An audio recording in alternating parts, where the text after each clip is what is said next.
Make sure not to leak anything.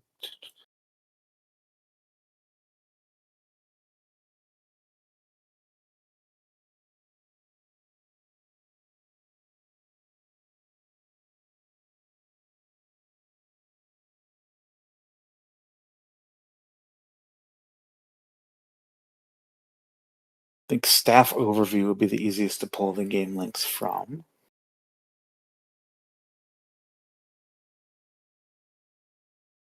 One, two, round three.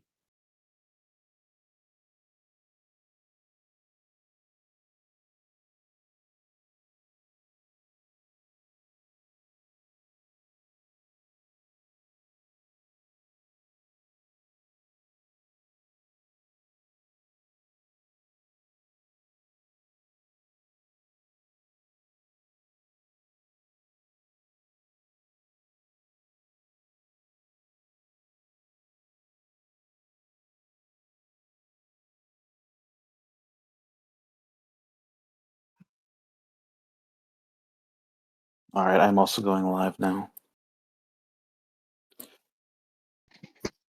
Mic test, one, two, three.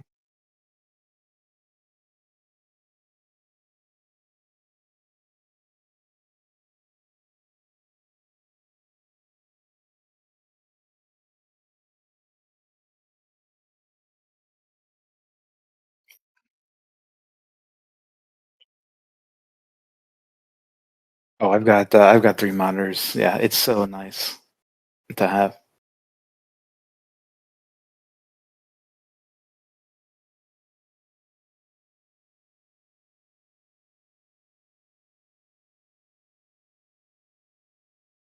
True.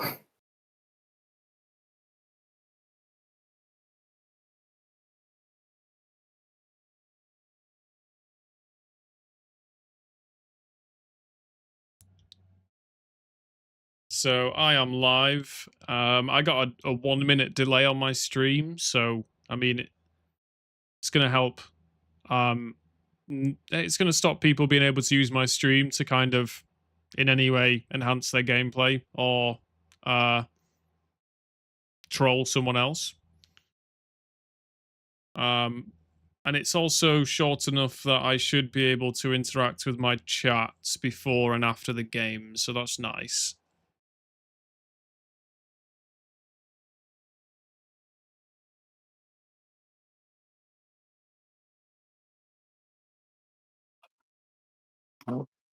Hello, everyone.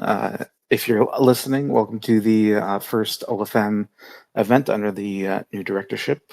We have a beta tournament happening for the first tournament. There's a lot of stress testing going on, a lot of new systems being built out.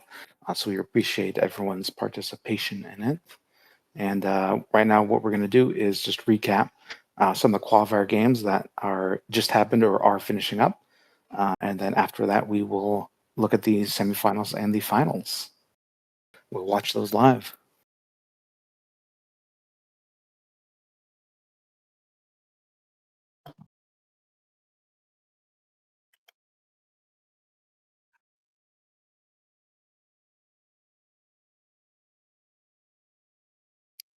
I need to set up my delay for a minute also.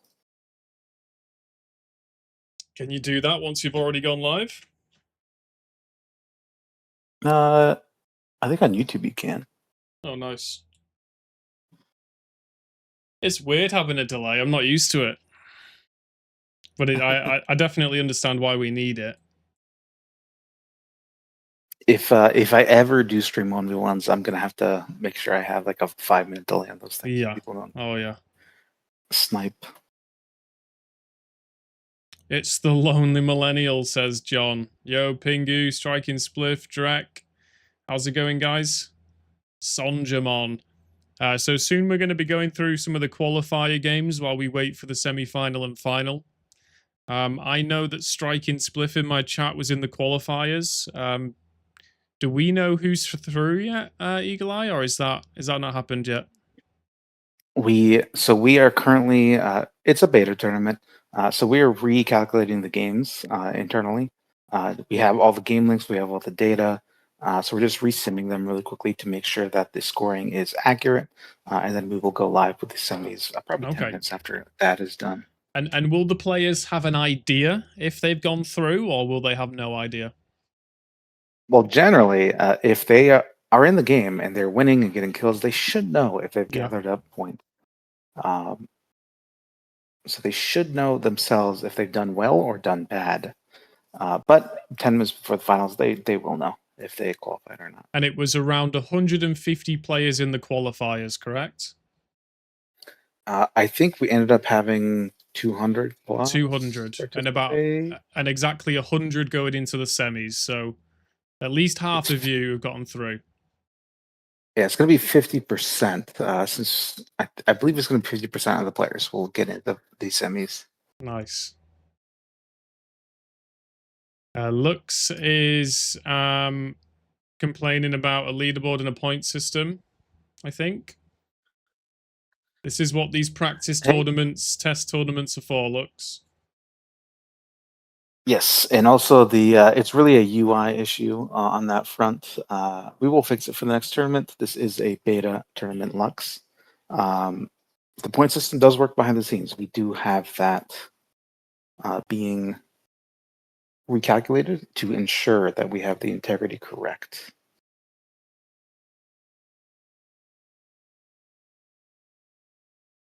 Classic. Got to turn on Do Not Disturb mode, of course. Oh, yeah. Oh, I need to do that for sure, yeah. Good idea.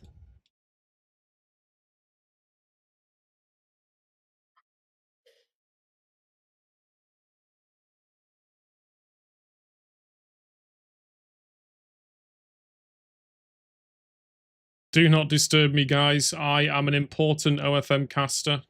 Please do not disturb me.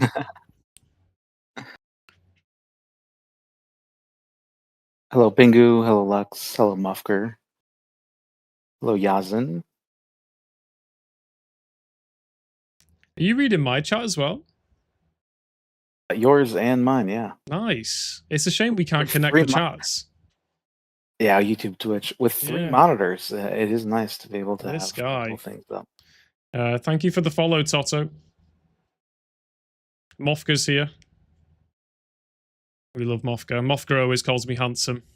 Thank you, Mofka. Oh, you are you're above average in looks, I would Thank say. you. Thank you. Yeah, yeah. That gets me back down to reality. Thank you, sir. I needed that. You're welcome. Always here to tell you the truth. Yeah, keep me grounded, please. All right, so let's look at a game. Let's start looking at games. So I have shared my screen in the Discord if you want Oh, to yeah. look at it. Oh, yeah, that makes it a lot easier, yeah. Give me 1 second. Aston, bum, bum, bum. Let's bring this over here. Okay, I'm watching your screen now. So this first game, we're looking at the first round, and this is the second game in the round. We're going to see some notable players here. We have an SPQR. We have Hey Ray. We just have a bunch of players. It's a very popular tournament. There's a lot. We have Lux Raccoon over here. We have Whale Fall. So yeah, we'll see a bunch of players pop up here. Spawn position first map, World Montreal. The way the maps are chosen is we have a pool that we selected some competitive maps, some maps that have good dynamism in the middle. You're able to cross the map pretty easily with multiple trade routes, a good circularity on the map so you can move in multiple directions. And we pulled a pool of a bunch of those maps, and then the bot will randomly select it for each round, and they will play those maps. So we have a pretty even distribution, except on this bottom end, not a lot of people ended up spawning here. One thing to note is that the players are anonymous in game, so we are seeing their actual names here, but in the game, they do not know who is each other. And that's really good, right? Because we have seen in the past people carrying petty squabbles and people full sending a streamer player or a clan leader. And so by making the names anonymous, it really removes some of those previous problems. 100%. It's really a competitive integrity issue when people are not playing to win or doing their best in the game. They tend to target people, or it's just also like inherent bias. When you know a player is good or that they can defend uh, efficiently, right? Then you're not going to attack them, or you're going to take alliances with them more than often, and that may allow them to even get a better advantage of the game. And so this really lets the players look at the game objectively when they are anonymous. So already we have some notable people popping up. We have Ingsoc over here making his debut back into the competitive scene. We have Portado spawning near the middle. We have a bunch of Lux players. We have Revan Flock over here on the right side. We have Alpha in the middle taking a split river spawn. We have Dougie Jr. in the top middle and Shoyo also in the top middle, and Shuma and Raccoon. So we got four players who know how to play the game pretty decently up in this top area. It looks like Dougie got cut off from the water just barely Ooh. by this UN Sorrow player. That is brutal for his trading opportunities. Yeah, because even though factories offer an alternative, still I'd rather have some water connection. I'd rather have access to the ports. 100% for eco and also just boating around, right? Dougie Yeah, is stuck right now in this corner. He only has his neighbors, and looks like he's going to actually take that land back so he can boat around. And he will make an attack on Sara. Sara, who's staying pretty high on troops, trying to cancel out that attack. There's action on the top left. We have this high player who cut off a bunch of bots in the corner, so that gave him a nice ending percentage. In the bottom left, we also have this Sharktopus player who is trying to consolidate his own little corner here. Parrot Island is a nation, so that will be a free kill, and he gets the crown off of that kill and two cities. That's very interesting. convenient for him. Interesting that nations are on. I don't know whether this is through Yes. ignorance or not, but I just assumed they wouldn't be on. For previous competitive, people tend to not like nations because it introduces a little bit of randomness in the Yeah, game, yeah, especially for like team games. However, in FFAs, this is the most common game mode to play, yeah, and on public games, nations are always enabled. It is part of a skill to be able to know yeah. where the True, nations are spawning and how to true. take advantage of them, Yeah, and how to manage ultimately them. how to manage them. Yes. Yeah. Sometimes most of the time you eliminate them, but sometimes there's other things you can do with them. You can ally them. You can play those tricky plays where you allow the nation to take one of your cities and then build a cheap city again, stuff like that. So there's definitely skill there to managing the nations. And what about the scoring system, Eagle Eye? Do we want to quickly talk through that? So the scoring system, it is if you win the game before the time ends, you get a bunch of points. If you get points for kills, so if you get a lot of kills, you get points, and the points you get is based off of the percent of land that they got in the game. So you get a portion of their max percent land as a part of your kill count, your kill points. Um, and then if the game ends up with no clear winner at the end of the time limit, or no one gets 80%, then that it discourages doing that. You want to try and get for the win as quickly as possible because you get slightly penalized with points. So you get points based on the lowest surviving percentage player. Um, so that's generally how it goes. You want to end up winning this game or getting a lot of kills. We wanted to incentivize a lot of action and hunting and actually being active on the map instead of just sitting there with stalemates for 5 to 10 minutes at a time. Yeah, there was a gentleman in chat maybe 10 minutes ago said that he survived for a very long time inside the irradiated land from a nuke. And he thinks that he'll be going through to the semis, and I'm assuming he will because he survived long in the game. Right, surviving is a benefit. If you can avoid getting killed, that is very good. Um, this is a beta tournament. We will be adjusting the rules slightly based on feedback and suggestions. So if you guys have any suggestions of how we should modify settings and rules, put it in the OFM Discord. There's a suggestions forum, and that is the proper place to do that. If you You send DMs to people, they're not going to get recorded. Even if you send DMs to a director, they're just not going to be considered along the same lines as a suggestion on the OFM server.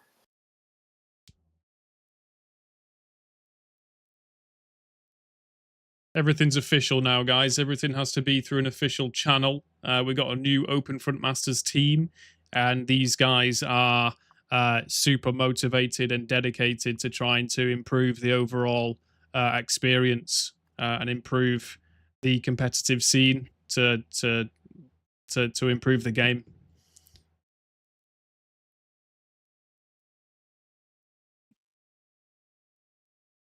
I'm really quickly putting out the announcements for going live.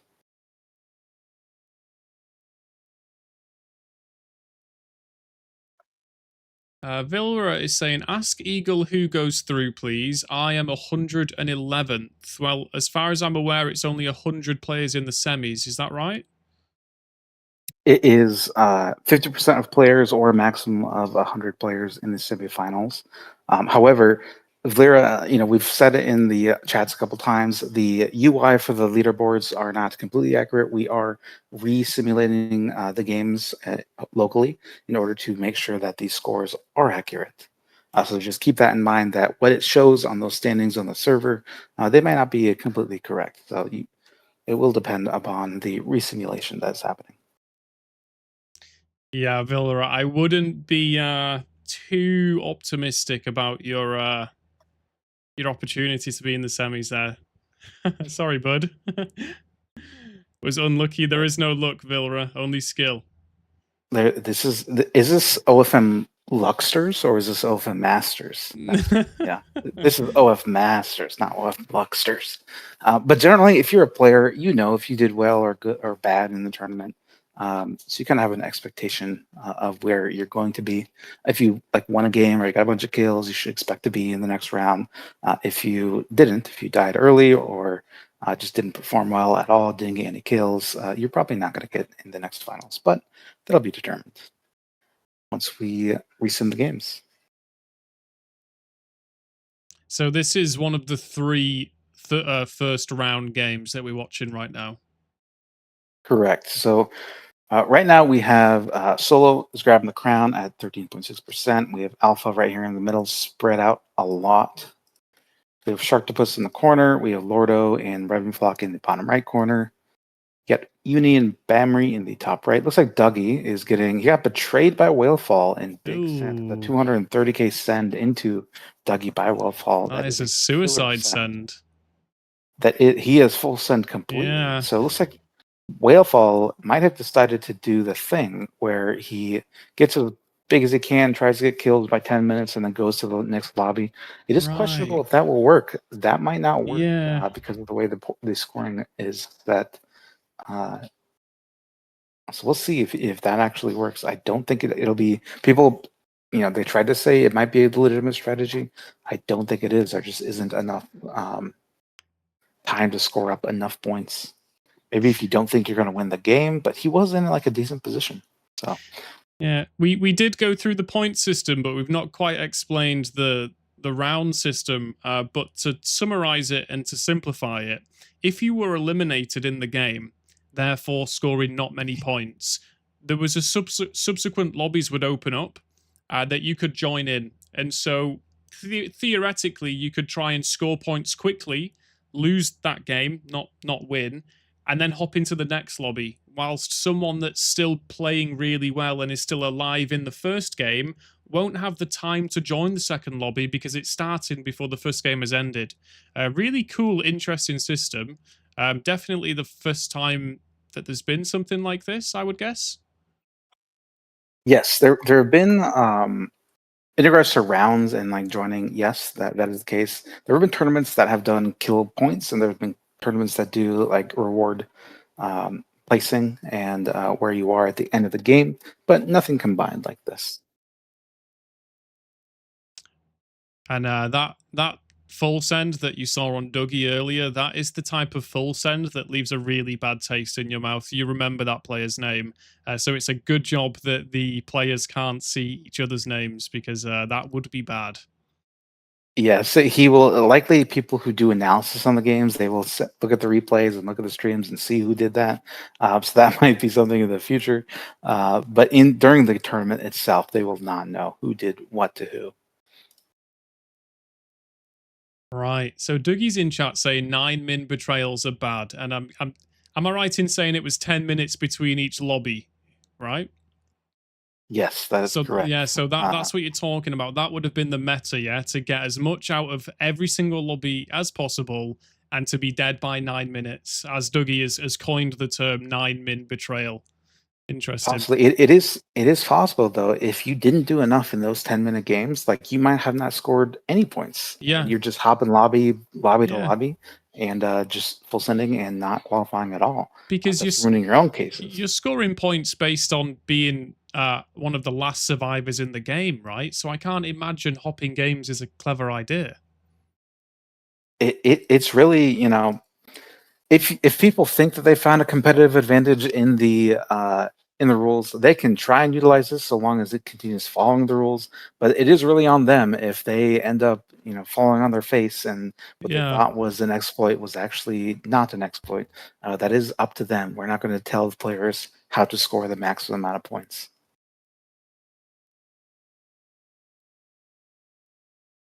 So this is very interesting. We have Solo in the bottom right, and he has a dominant position with 1 point over 1 million troops. We have Cute Dude in the middle, also with over 1 million troops. So they are pretty dominant in this game. Cute Dude has continued to expand into the top left. We have a couple of smaller players. This left side looks pretty juicy to eat up, and Cute Dude is going to eat that up with Rare and High and Igsock down here. We have Sharktopus dying in the bottom. We have this VA22 player also dying to Solo. So a lot of action going on. There is 7:45 in this game, so the next round will have started at this time, and so it's really up to them to finish up this game to try and get to the most points possible. We've got two UN players there at the top of the leaderboard. Obviously, they can't see each other's usernames, but if I was a UN member right now, or if I was I am Lewis, I'd be saying UN on top, just to annoy everybody else. Well, nah. If you were Lewis, you'd be saying that, but I'm not. I'm not Lewis. You're not Lewis. Roy's on top. Did I hear Roy's on top? We have one Roy in the qualifiers, but we're not sure whether he's through to the semis. Is RO an attempted Roy player? Is George attempting to be Roy? I hope not. He's not got permission to do that.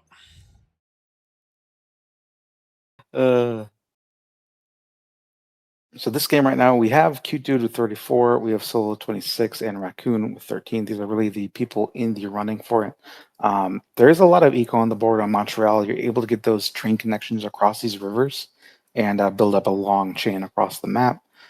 So there is a lot of gold on the map. Cute Dude has 85 mil, Solo has 67, haha, and Raccoon has 51 mil. So there are Mervs possible. Mervs are also enabled in this tournament. Mervs and nations, they're part of the game.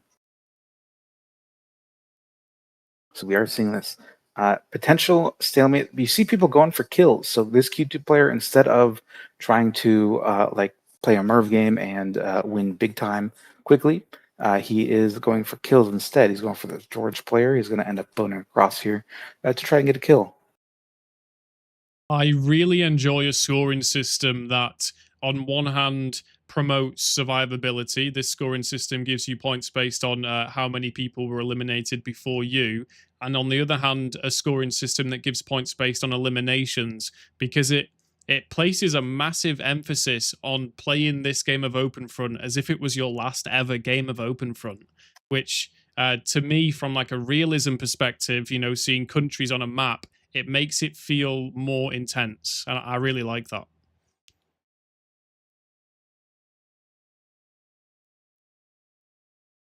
I agree. Being a moderator for the tournament, I'm also moderating the main Discord, and there will always be trolls in the in the game, we've done a lot of competitive integrity stuff in regards to making sure the tournaments are as fair as possible and people aren't cheating, including things like game review. Um, so that will be nice to have instead of just having the chaos of the past where it was just uh, anyone who won the game, anyone who could get away with whatever they get away with. Yeah. Ooh, big send there. It looks like QJude versus Solo. QJude has 2.8 mil. There's a 5 mil cap almost, and Solo's sitting down at 2 mil. So QJude is cleaning up pretty handily here. I assume he'll be able to win this game outright in the next 4 minutes.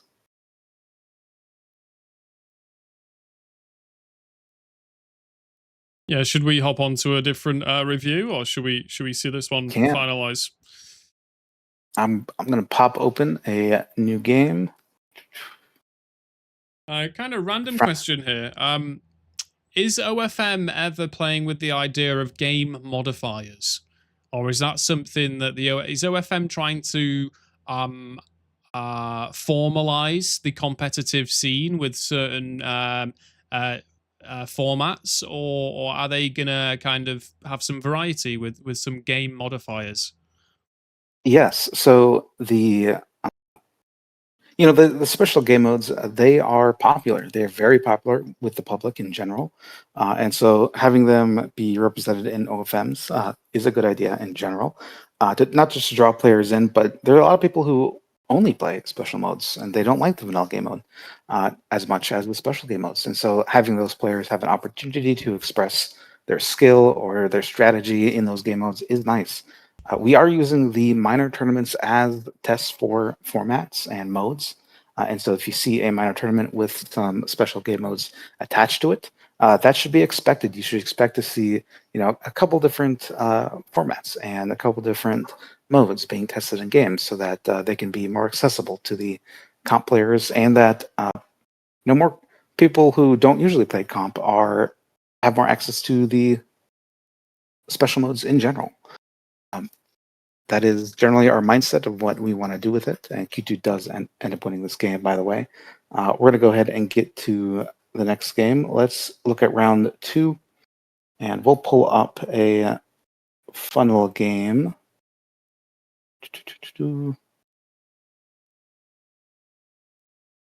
Let's pull up this game. See if we can pause it. Yes, we can. So this is Pluto. This is round 2. This is game C4. So it's the first game in round 2. And we're going to see this. We have a lot of interesting players here. And this would have been the first 50 eliminated players from round 1, correct? Generally, yes. Generally, it would be the players who either they left the game early or they didn't make the first game, something along those lines. So some late arrivals as well. Yes, some late arrivals also. We did plan for this tournament to be no alliances. We got some feedback about it. And so for the first beta tournament, we decided not to have no alliances on this one. We changed it up a little bit last minute. However, I believe we are planning for the next tournament to have the no alliances. The reality is that there's going to be complaints about people who are used to playing competitive a certain way, but we do need to test these things in a competitive environment, and the minors are a perfect way to do this. So as much as people might not they like playing comfortably with the game modes that they do know, whether that be vanilla or with nations, tables, or MERVs, they will need to adapt. If you're a master at Open Front, which this is Open Front Masters, you should be able to play the game in any setting with any mode and be able to perform well. Yeah. And certain game modes can massively change. Oh, Striking Spliff. There he is, Roy's member. There he is, right there. We love to see it. The Patriot. We'll keep a good eye on that guy, see how he does. We have, let's see, an AST player up here, Gas Pro. We have Verstappen. He's a pretty active guy. Any other names that I recognize immediately? You have Space Sheep over here, one of the best players in Open Front at the moment. He's an FFA specialist. Oh, really? He's on Tracker Front. It's a third-party tool, but he has a very good elo. He's been first and second and third for the entire lifetime of that. Oh wow! Okay. That's a name I need to get drilled into my brain then, because I wasn't familiar with that. Yes, very good player. I watched him play a bunch of games. He plays very how do you call it, standard, but he does a very good job of doing. He's a very efficient player. Sometimes mastering the basics is all you need. Yes. Over here we have a Soviet Romanum player. Um, we have Mole. Mole is an old competitive player. He's a Czech player. He's making his debut back in tournaments in this tournament, so that is nice. And we have Chuma over here in the middle. It looks like we're gonna have a cheeky little player up in this. This is the I don't want to call it the Rex spawn, but the pirate spawn right here, able to pirate a lot of trade in the middle. We have a Hope Slayer down here in the middle, also going for the islands, but looks like he's gonna get beat out of the islands because there's just no land here. Not a good position to spawn in. So we'll speed up the game a little bit. We'll go to like 12 minutes and see the state of the game. Oh, we have NVR. Hey, who is this NVR player over here? Who is this guy? Confirmed. He's worryingly close to my Roy's member. I'm worried for striking. He is low on troops, so maybe striking slams never and striking wins the game. Maybe possible striking win incoming. He instead detects the AFK player. Reasonable. There's a little Port Maxer here, and NVR kills him. So that's a kill. Striking could have got that kill right there, but instead NVR comes in and takes him out. So that will be points for NVR.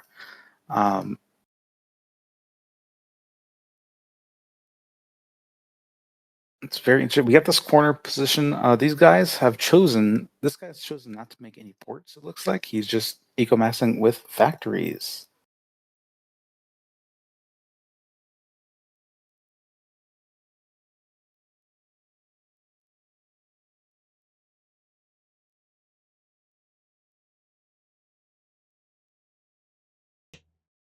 Hunted in my chat is saying you can play aggressively to score points for kills in the first 9 mins and then move to the next round, or stay and play for the win if you got lucky with the kills. But also Hunted, there are points being given out based on how many players that you survive.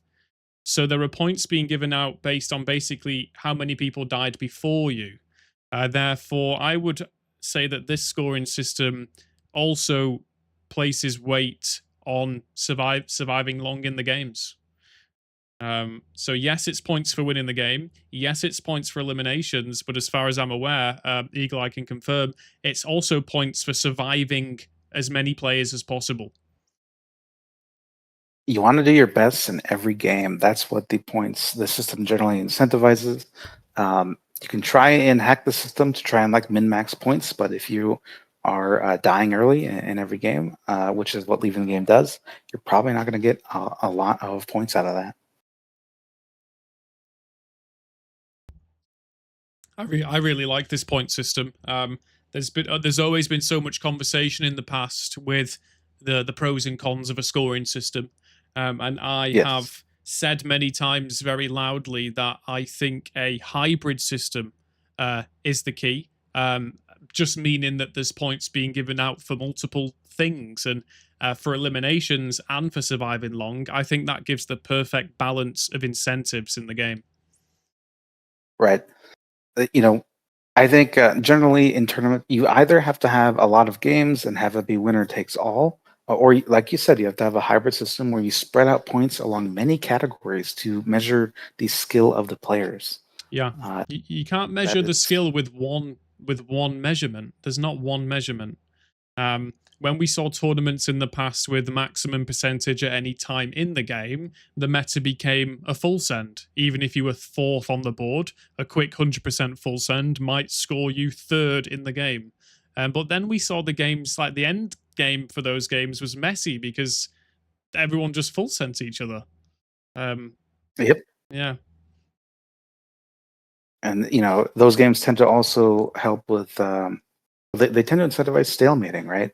When you have just max percent B, because you get as big as possible, and then you ally up and you wait for some opportunities, which bad players will try and. Oh, looks like Unfortunate. Oh. Unfortunate. Roy betrayed on accident.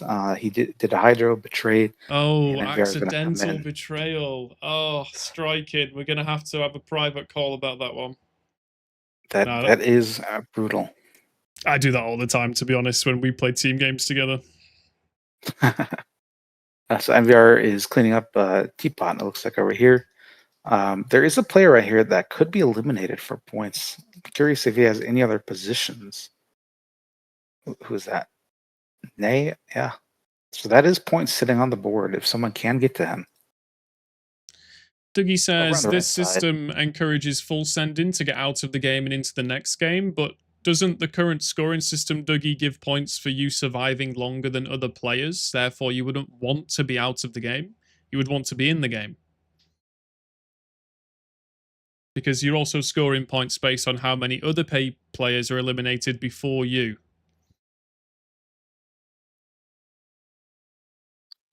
You want to place as highly as possible and get as big as possible, and also get kills. So if you have a strategy where you get a couple kills and leave, that is potentially. But if you don't get a couple kills and you leave anyway, you're not doing pretty much anything. Victory cards, Karenga. We have thought about the idea of victory cards. It is potential. It's not really built into the game at the moment, but there is potential for that in the far future of us implementing something like that. It looks like over here, Spaceship was able to get in on the left side and take over. Spaceship has consolidated. It's a little difficult to see with these two colors being the same, but he has consolidated a lot of this land. Merv coming out. We got Hydras coming out on Spaceship. 6 minutes left in the game. But NVR is getting eaten up. He betrays. And all that land is going to go to Spaceship, though.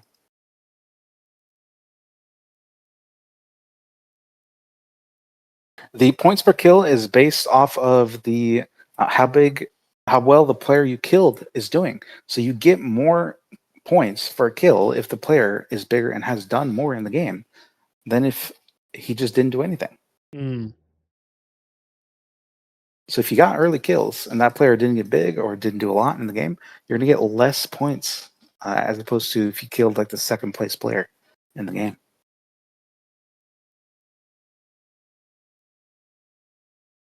And it looks like another Merv goes out by Spaceship. A lot of Hydros going out. Spaceship betrays, kills Cerveza. And we still have players on the board who could be killed. Flash actually did end up taking those points from him. So nobody's paying attention over there to those small players to get those kills. Spaceship is still in the lead with 60%, a dominant lead. There is a bit of money on the board. Flash still has 20 mil. Spaceship has 10 mil. Those are the biggest amount of points on the board.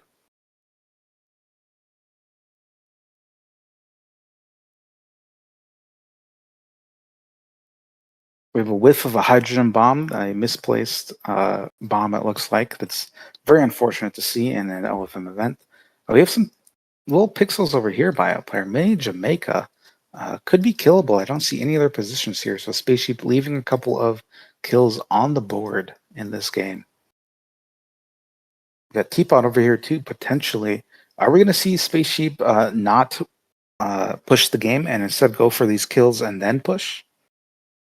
We have a tiniest cowboy down here in the bottom right. There's a lot of actually, and Spaceship betrays. He goes for the win. He does get the win without the kills, so he could have gobbled up a couple extra kills on the map had he really just focused in on killing these little guys. But instead, he goes for the win in general, which is nice. Let's look at a round 3 game now. This one should be the Indian subcontinent.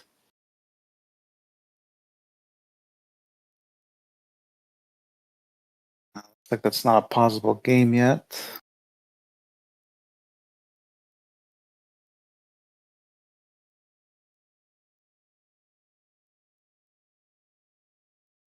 Neither is that one. We can just go through this quickly. So over here we have, this is the Indian subcontinent. We think this is a pretty competitive, fun map because of the way the river systems form. It's very triangular, so you can circle around the map push down the river systems and get everywhere. There's also some good dynamism with the terrain. So we have a little mountain fortress. We have some unrivered land over here you can build up. But we have Saranub, we have Alpha, Ravenflock, Zwiper in this game right here. Just saw Pregnar got cleared out there in the south of the peninsula. That's a name I Over recognize. here, there's a lot of players who they're not going for kills as much maybe as might have hoped. We have Mastery over here taking over the map, Saranub getting merved. And will this end in an 80% win? They've got a couple minutes to do it. Mastery should be able to. There's not a lot of, and he gets merved. So, sorry, is there a difference in if the game ends and he's not got the 80% win, is he still claiming first place points, or is there special points for actually getting across the 80% finish line?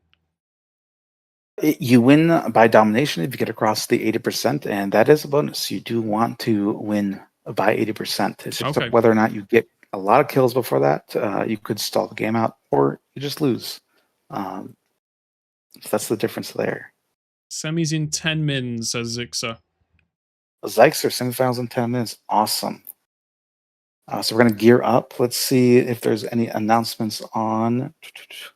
Karinga in my chat says, what is the point of the grid overlay you see when you press M? The grid overlay is helps you call out locations on the map, especially useful for team games.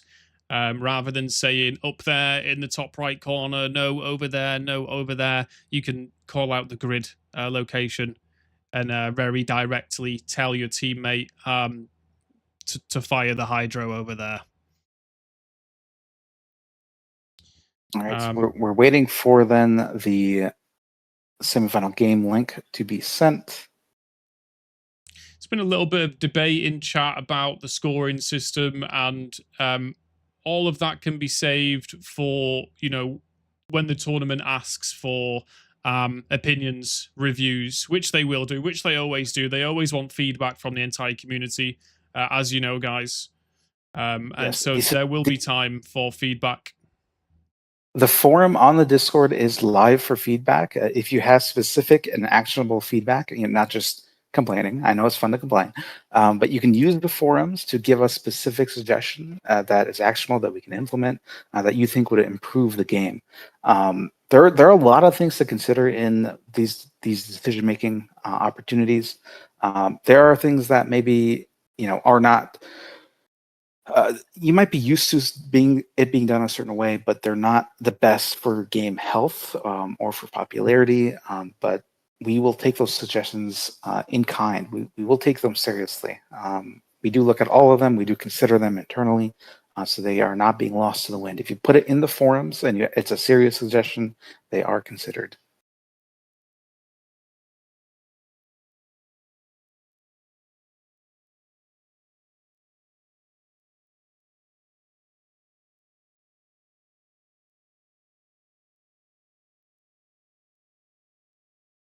Let's see. We can probably run through a quick another game. 2-2.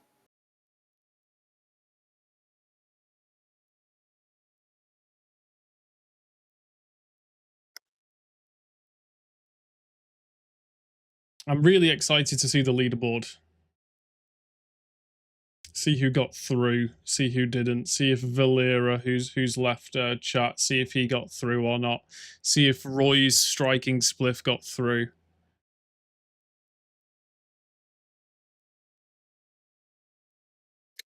Let's see if we can grab that from him real quick. In the meantime, let's check out the Two Lakes.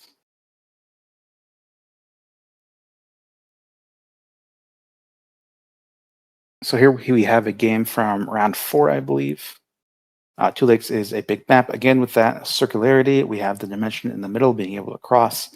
We have multiple avenues for trade, making it a decent competitive map.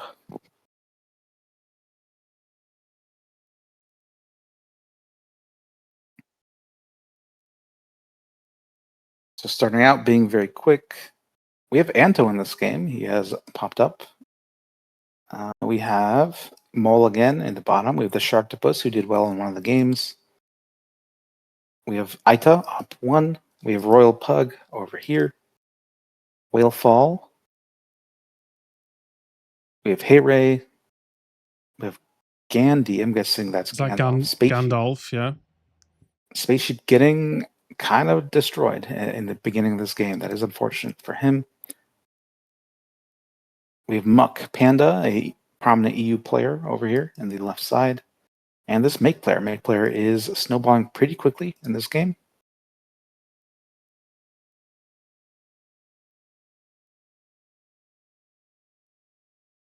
It looks like Muck Panda is in a good position here. He has a little bit of a bunker set up. He's got good train lines being set up here. So he has good eco. I'm curious if people will continue to go for kills. Looks like Make is going to go for kills over here. Whalefall also trying to clean up a player. Tiny's Cowboy being tiny. I think my Roy's member was in this game, but he got eliminated super quick. That is unfortunate. You know, not making it to the mid game so that the caster can see your name. That is kind of sad, not going to lie.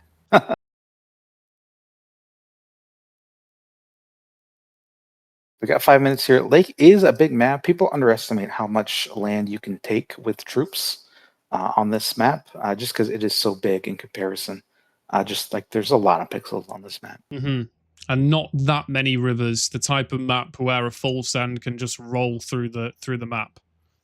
Correct. But you will lose a lot of troops doing that. Remorse. This is just the replays. The semis are started in 2 or 3 minutes. These are the qualifier replays.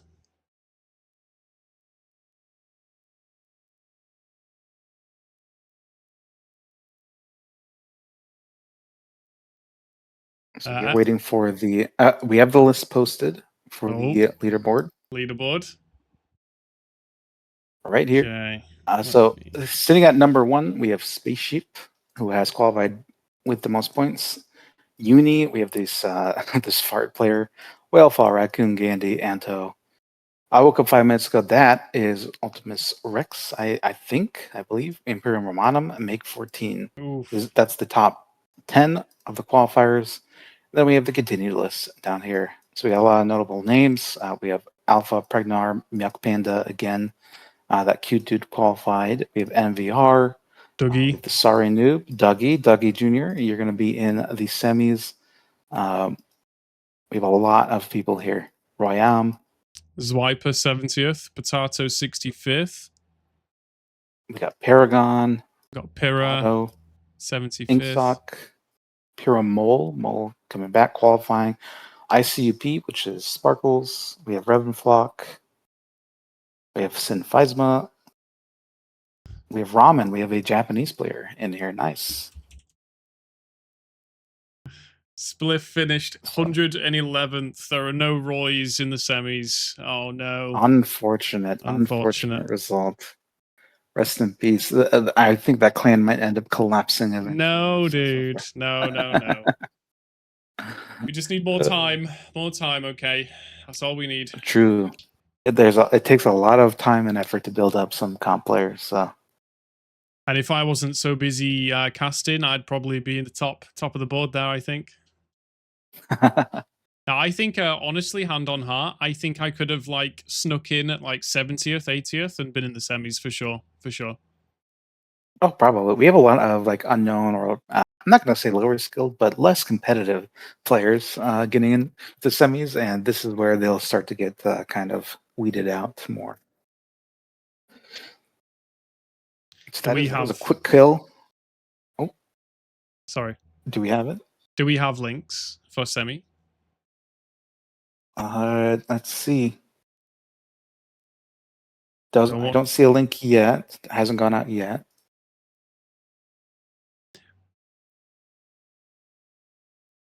Is that going to be in what text channel will the game links be in? You should be able to see this one in the staff overview, if I am Staff correct. overview. Okay.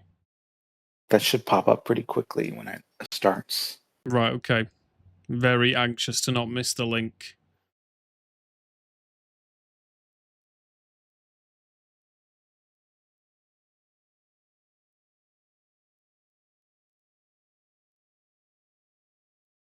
Yeah, okay, let's I need to make sure I've got my OFM tag on as well. I'm going to put my stream on Yes. Facecam so it's impossible for me to leak any information. You guys will have to look at my ugly mug. Okay. I'm not certain if they'll give us a replay link or a live link. We'll see how that works out.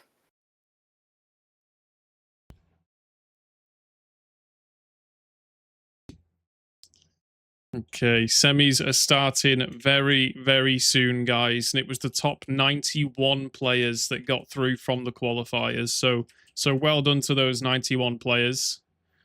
Really well done.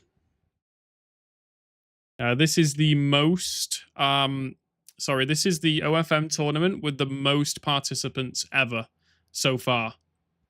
And so Yes, that it is is. a very good sign, a very good signal of interest from the player base. I think the players are there who want to play competitive. There just hasn't been a great way for people to get involved, and we'd like to make that a lot more accessible to the average player to participate in the competitive scene in general, and not just have the same 25 people dominating all the tournaments. So I hope we see a lot of new names here.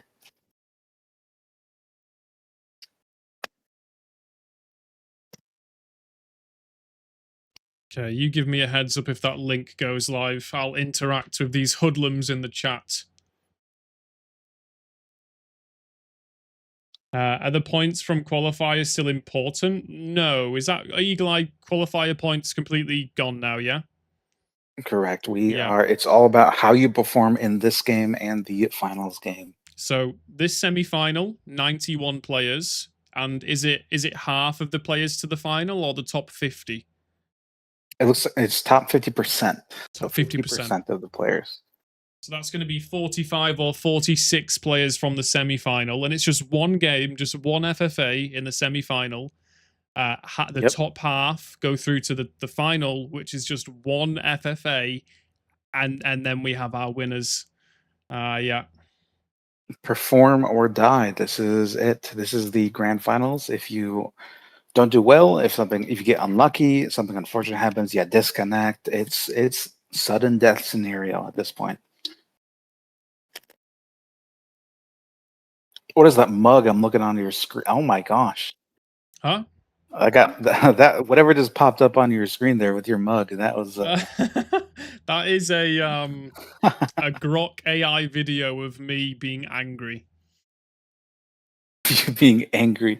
Yes. Grok has the funniest videos you can make on it. Yes. Vilra got through in 21st. Nice. Very nice. Hey, Trojo, how's it going? Gotta tell Eagle. Yeah, Eagle Nice. will know. I've told Eagle. Yeah. Yeah, I stopped there. Good job. Good job. We told you the UI is broken for the in the server, and so we recalculated the games internally to make sure that they were accurate. So you should have the accurate standings right now for these semifinals.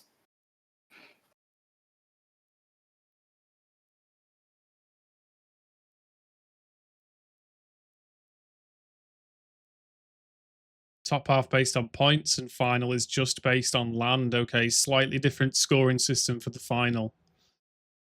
Yeah, everybody lock in. Lock in, dude. Lock in.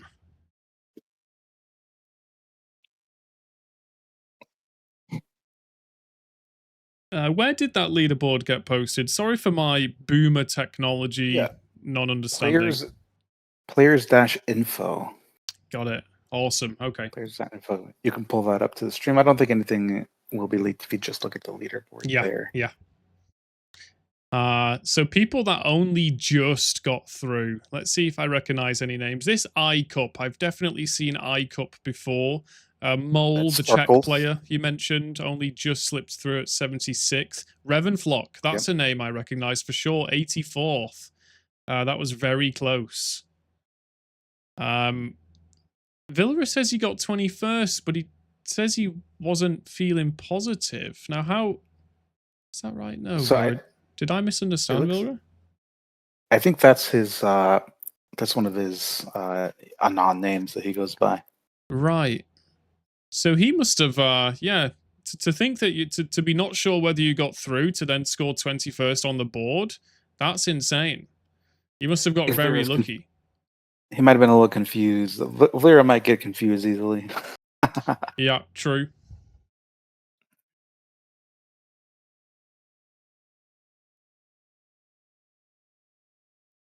Is there a bracket site where we can see any info? If you've signed up to the tournament, you can see this leaderboard, I'm sure.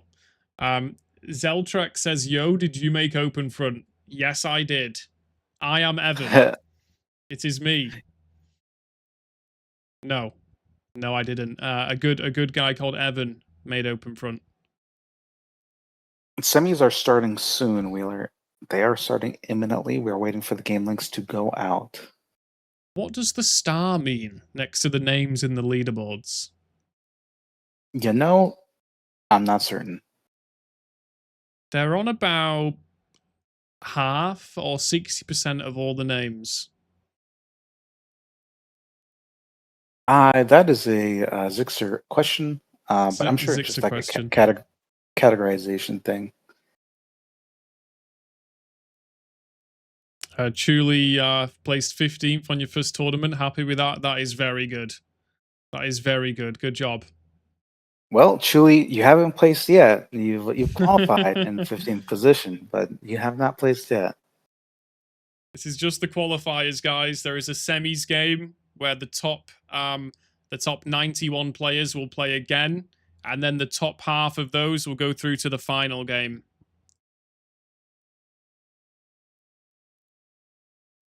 Should be just a few more minutes until the game link is posted.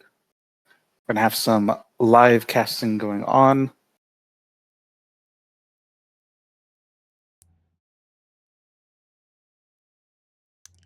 So who's Uni? Do you know the name Uni, or is that an alt? I do not know the name Uni. So for some people have decided to use like anonymous names, even though anonymous is on. So it might be just a player we know just using a name.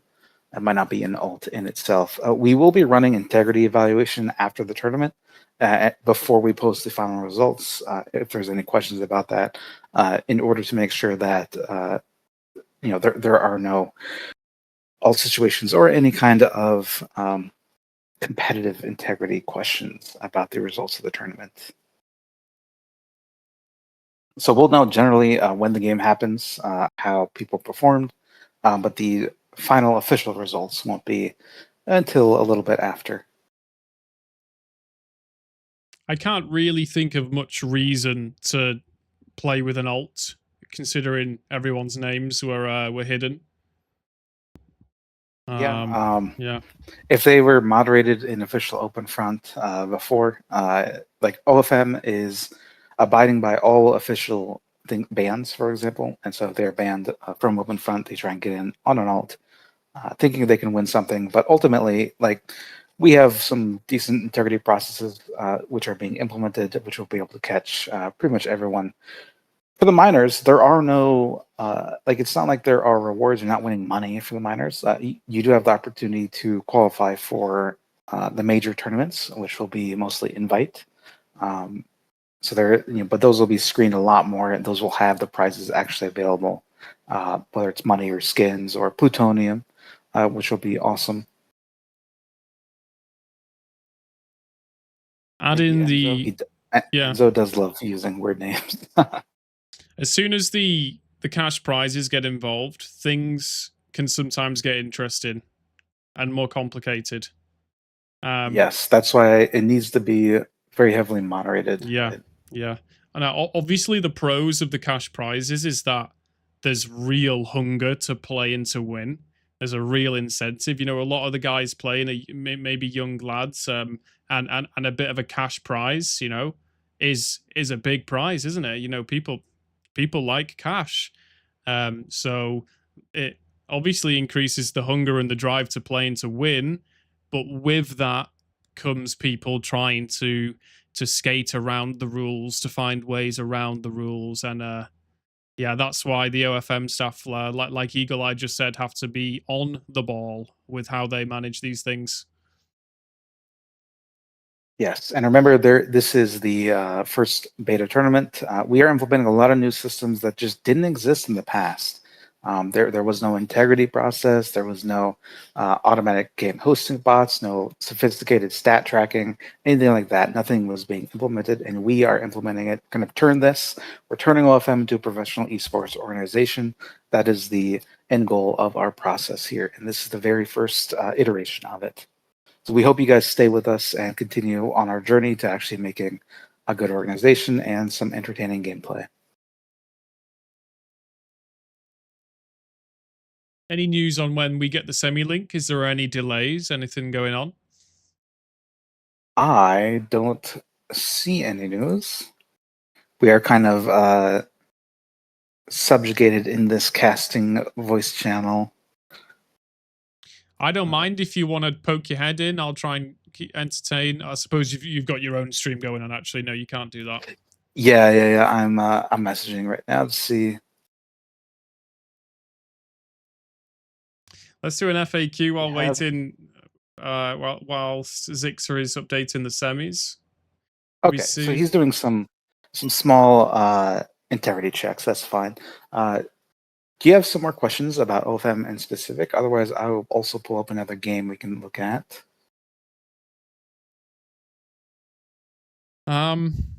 Questions, guys, about OpenFront or OpenFront Masters. Otherwise, I'll just start talking about my own clan and advertising myself to you. When is the semi-final? That's a good question. That's the main question. It's very soon. It is very soon. We'll pull up another game. This one is from round 5. If we have any questions from chat, we'll also answer them. We can do that. So here, Montreal again, another good map for competitive. We have this mastery player up here in the middle. We have Hope Slayer, we have Corey, we have Piro right here in the bottom. We have a couple people. We have this Flash guy. We have SMS Fun. We have, here's an interesting player. This is, I woke up 5 minutes ago. So this is, presumably, this will be Rex. Here, we have Mole in the top right. CC Clouds Limited in the top. And Fizma in the top left. Mighty Eagle Empire. I don't know who this is. This is not me, I promise. But it is a Mighty Eagle Empire. So let's see if that one, if he does any good. If he's good at the game, okay, we'll say he's one of us. If he's not good at the game, he's not related to me at all. Okay. I've got some questions in chat, Eagle. How many people are who qualifies for the majors from the minors? Is it top 5? Is it handpicked? So we'll have a scoring system fleshed out once the official minors start. Obviously, this is the beta tournament for testing systems. Okay. But once the actual minors start up, we'll have a scoring system based on how well you did in those minors in order to qualify. And there may be some handpicked things there happening. But that process will be made public so that people won't be able to know if they do like top 5% in a minor, are they going to qualify for the major, for example? They will be able to know something like that when we do publish those. Anybody can play in the minors, so everyone has an opportunity to qualify for the majors through the minor tournaments. We're starting the semis, so we have we're doing an integrity run through the player list really quickly. Before we start the semifinals, just to make sure that the semifinals actually run fairly. So imminently, I will say. It's not going to be another half-hour thing. It will be a little quicker than that. It'll probably be 10 more minutes. It's not going to give any time frames, but that's generally what we're thinking. Is one of the reasons that we have to be particular about who plays in the majors? Is it again for integrity purposes? So we we know who we're dealing with. Is that the main reason? Yes, that is correct. There has been cases in the past where players will play, for example, on multiple accounts to try and get multiple earnings or just benefit themselves in games or in standings, etc. And we'd like to prevent that from happening in the future. It is very bad for the health of the game, for the health of the competitive community in general. And also, there is money being given out. And so whenever that is the case, we want to make sure that it's being given out to the correct people. To the unique people who are actually doing their best and performing. Because if you're a competitive player, if you're a good player in open front, you're putting a lot of time and effort into being good and actually coordinating with players if it's a team game and learning strategies and tactics. There's a lot of effort, and we want to make sure the proper people are rewarded for that. And so it is necessary for that to happen, that integrity thing to happen.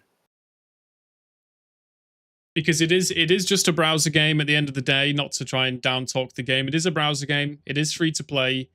This is the internet, and for the majors with those cash prizes available, um, having to at least somewhat vet the people that participate is basically essential to make sure that Yes. nobody is cheated out of their rightful prize. In any kind of esport that starts to grow, Open Run has grown exponentially over the past year, and the comp side will continue to grow with our new strategies we're implementing, and so it's going to end up having like you typically don't see anonymous players at high level esports. Like people generally know who the good players are um, from the outside, like looking in, and so we'd like to maintain that. We'd like to get the people because the people also deserve recognition. If you're good at the game, you should deserve some recognition. You should have a little bit of fame and glory Oh hell attached to yeah! yourself. Zixa says game link posting in 2 mins. 2 minutes, perfect. Villara's saying that he might have an issue with the role for the semis. Villara, me and Eagle Eye aren't the best people to try and notify this to. It's the guys not casted. Yeah, you need to start a ticket immediately and ping. Make sure that if you have an issue there, that is Sorrow Good. correct. There's no cash prizes for this tournament, but in the majors there are either cash prizes. There has been in the past crypto prizes, and the game now has an in-game currency, plutonium. So the prizes might be plutonium, which translate to cash in a way. Chuli says, "Will it come to Steam someday?" Yes, hopefully this year. Yes, I've heard some rumors. Don't Not going to leak anything, but it is coming soon. TM. Soon. I know it's coming soon. TM. It's coming in this half of the 21st century.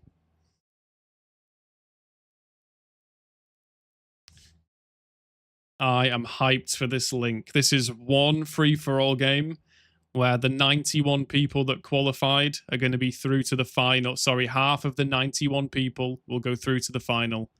It's going to be intense to watch. It's going to be full of names that you recognize. The names will be visible on my screen. I have a 60-second delay, so I think there was a message in the Discord about Zixa said in the Discord, your names will be displayed on the stream. I suggest you switch these to Anon if you do not want to be affected at all. There is a 60-second stream delay. Okay, let's Yep. make sure I get this link. Let me know if there's a link. There is a link. You can join the staff overview. You can look at the link. Don't leak it. Yeah. There's a whitelist, so it should be fine. We have implemented some technical stuff behind the scenes to make sure that even if it is leaked, it should minimize any damage you might have. I've never leaked a link in my life, good sir. Never in your life, I know. Not once. All right. Never, not once. I'm in the lobby. The HTML is hidden. I've hidden the game code. I can show the lobby, correct? Yes, you should be able to. Okay, guys. We are finally here at the semis. We have 91 players, 91 of the top players who qualified, the top roughly 50%. That's 91 total. We have some excellent names in here. It looks like it's going to be a very interesting game. The map choice, let's see, it looks like Indian subcontinent rolled for the semifinals. This is one of the newer maps that was added. It is a very competitive, heavy map. You can go across the map through the middle. There's a little bit of pirating and island opportunity to play in here. And some dynamism with the terrain. So you have a big mountain bunker in the top right. You have a bunch of land on the left with no river access. So you kind of have a trade-off with land versus economy. So this should be pretty interesting. We are starting in 20 seconds. We've got a few. Let's see these names. Yeah, some people are still playing with their name. Big balls. I like it. Also, just to be nerd out on the map here, always millennial talking about realism. Indian subcontinent, one of the great centers of civilization, often overlooked because European history is obviously more popular. We Here we have go. game start. Ooh, this is exciting. We have a lot of spawning. Looks like a very small amount of people are spawning near the tip. We got 2 people. We have 1 island maxer. Looks like Thekin is going to be going on the right side island to try and island max. We have a couple of mountain spawners. People want to bunker up and try and play for the later game. We have a lot of people on the left side. There is a big chunk of land there, but it has no river access. That's going to leave them landlocked in the top left side of the map. And the central part of the map is very populated also. So we'll see here. We have people boating out very immediately. If they spawn next to the river, that is ideally what you want to see. We have people like Rami and Uni, and this Anon 117 player doing it. The island trade maxing strategy is valid in this format because points are given on how many people you survive. You probably won't get many player eliminations, but you will survive. I know there's a different scoring format for the final, but is the semi-final the same scoring format as the qualifiers? Well, let me pull up the rulebook very quickly to make sure that it is clear. Event format. The semifinal is still points based, so it is the same format as the qualifiers here. So you can island max and you can be sure that you might survive, but you won't get many eliminations and you probably won't make the top leaderboard at the end, but you'll score points based on surviving. I did see there an Ultimus Rex name on my screen, which caught me by surprise because he was playing under an alias. Maybe he's chosen his real name, or maybe that is someone playing under a fake Ultimus Rex name. Interesting. I am scanning over really quickly to see if you could find him. I don't see it. It's light green in the Great Greenlands next to Pyrrha. Ah, yes, it is. That is a skin he likes to use also, so you might have gone non-anonymous for this. We have in the top right, we have Paragunner, obviously Paragon, taking some land in those mountains. We have French troops, who is a player, taking the corner itself with the China NPC in the corner. We have Smilo and Solo being in the tip of India over in Sri Lanka. And it's funny, this player decided to go by Carthage tribe, which is funny because he's not a tribe, nor is he a nation. Looks like we have Inksock in the middle. This kind of middle area, it's a lot of greenland, but because a lot of players spawn there, they're kind of smaller in size compared to the left side where there were less players who spawn there because there's not a lot of trade. You do have to factory max if you're landlocked over here. So it should be interesting, the dynamic in sizes between these 2 areas. It's the classic trade-off. There are objective benefits to spawning in the Greenland, but that makes the Greenland more popular. And there are objective benefits to spawning in a less densely populated area. So with a set of good players like are in this lobby, you'll see the players spread out. And people will be weighing up those pros and cons between Greenland and contested land. You see a lot of boats happening, going out. So you have people trying to spread out and trying to get around the map, likely taking alliances to guarantee the safety that their boats cross. So we have this funny guy here performing a 110 troop boat bank from far away. That is funny, I will admit. I think securing a tiny island is kind of like an insurance policy, right? You don't have to island max, but you could still secure a tiny island, and that might still secure you more points in the game through surviving longer. Potentially, and over here we have like 150 kind of just staying here on a little island in the Maldives. And Solo also has taken all those islands. Those are going to be a pain to clean up. Like if I were a player in this game, I would not be trying to eliminate Solo. I would leave him alone because this is impossible. This is a tough act to try and get along over here. Taking a little easier, he's port maxing. He's got 2 ports, no cities, so he's just sitting on this island hoping the trade comes in. He doesn't even have a warship out, just kind of a sitting duck in that bottom right corner. On this right side, near the Bengal area, we have Alpha, Pira, Rex. Pira looks like he's trying to spread out across this Delta system in order to try and get borders with more players.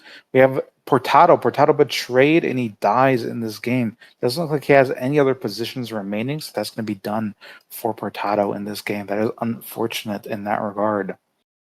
A lot of the top players are up in the mountains. A few of those guys up in the mountains are completely landlocked. A few of them have got river systems, but it's interesting to see right now. The guys that spawned in the mountains are definitely overrepresented in the top 10 leaderboard. That is correct. They're not going to have a lot of opportunities to expand if they're landlocked up there like that. I do see an eagle eye on YouTube. That is not me. That is just a guy using an anonymous name because he's funny. He's a funny guy. Funny We have this guy. Kev X Sling guy. I think that is Lyra over here. So he got kind of wiped out. He just got a little position standing here. We have NVR who also kind of got wiped out a little bit with a tiny position here. We have in the middle, we have L Big P with the clown skin, just really expanding throughout these river systems. I think he's in a strong position there. He's the largest on the board, obviously. It's green pixels. His neighbors aren't very big. None of the top 5 seem to be his neighbors. And with his back to the water, he could easily consolidate the southern half of this map. This is true. He also has great trade. Being a player in the middle of the map, in between all the trading lanes, that gives you great average trade with all the players and potential pirate opportunities. Also, there's a betrayal in the middle of the map next to him, so it looks like Atos is going to try and take advantage of that. So is Rex, and so is L right here. So all this land, that betrayal, he tried to take a little bit of land from this dying player, but he betrayed to do it, and that will end up being his death. We also have Make 14 up here in the middle. He's also spread out a large amount and doing very well.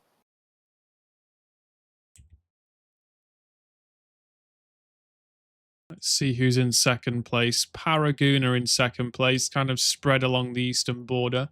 He's got a lot of cities, only one He got port. access to the river. He was one of the mountain spawner. He got access to the river and ended up getting out there. So that's his only opportunity to really He's not expand. made much use of it so far, only one port. I'd expect him to start getting up a few more, to be honest. Very true. He's got 6 factories, though. He's factory maxing. And that's something we hope to see in OFMs with different game modes, with new maps, with more players, is that there's a lot more factories on the board. It's kind of an underutilized structure in game, in competitive play. And so we want to see everything in the game be utilized, generally. I can see a lot of very unmistakable triangular missile silos being built. You can, if you zoom out, you just see lots of triangles popping up. It's that stage of the game now where if you don't have a missile silo, you could die very fast. Very true. We have a couple of hydras on the board. L in the middle. We have Paragon. We have this guy over here. Has a lot of eco. He has 8 ports and 6 factories right here in the middle. That is very nice. And he's killing another guy over here, the funny guy. Rest in peace, funny guy. Looks like he's going to die to a 300k attack. Varshard up here in the top is also getting very big. Grabbing some of these island, or not island, but mountain players. We have some players are really boosting their economy. Other players, not at all, really. There will be a substantial difference in the mid and end game for the players who built economy versus those who did not. For example, these guys on the left side, they stayed pretty safe and they just started building up, kind of like a metropolis. They're playing SimCity over here. So it's interesting to see this. L Big P able to finally consolidate the bottom half of the map. He's moving into Butters. Paraguna has caught up. Oh, looks like he did take advantage of those rivers very quickly. And LBP had to use a Hydro in order to consolidate the bottom. That is unfortunate for him, but he still has a large amount of gold with that. Looks like this guy over here is, with all his eco buildings and killing multiple players, he has 21 mil. He's going to end up getting a Merv. Ooh. But that's going to be the first Merv in the game. If he chooses to use it, he could either reinvest it or just use it as a deterrence. Yeah, a Merv this early when the enemies are only 5% of total map control isn't very useful. Yeah, we have a Hydro from across the map by Rex. Looks like he betrayed in order to do it. I'm guessing there was some funny stuff happening, and that was a spite Hydro. Rest in peace, Rex. Yeah, he's just been eliminated. Also, we missed Revenflock. Took a big Hydro as well. Revenflock's getting removed now by Tiniest Cowboy. Tiniest Cowboy. That is unfortunate. Goodbye, Revenflock. So another mountain player then getting access to the river, so maybe they can start boning out a little bit. Well, Revenflock had a Hydro of money. They didn't stop him from making that silo. And so these guys who were killing him, looks like Paragunner, Doobie-Doo, and Alpha all got hit with that Hydro. Hydro from Flu onto Anon in the top left corner, and Flu moves in. Unable to fully move in because the Hydro crater blocks him. It's really enjoyable to see when the pro players play a game of Open Front and how serious the game is taken and how serious the consequences are. The game plays differently. It's completely different to a public FFA, which can swing one way and then the next. When the stakes are this high, the game plays in a much more serious and thoughtful way. Yeah, people tend to, they try and make better decisions. They're not, in general, they're less spiteful. They might ally up with a player that they've been fighting if they see a threat coming in from another side. They're doing things like micro-targeting silos. That's something you don't generally see in non-competitive games. You don't see people targeting silos as much. You see them all over the map, atom bombs just being spread out, killing silos so that people can't retaliate using them. Looks like Atos is going to get eaten up by his neighbors. Zixer is saying in chat that placement in the final is based off your total score. I think he's referring to score from qualifiers.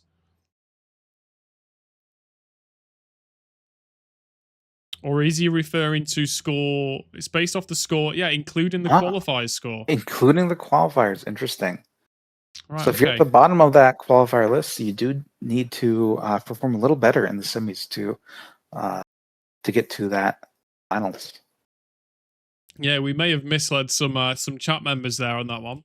My bad. That's okay. If they weren't doing well either way, they weren't going to qualify anyway. So yeah.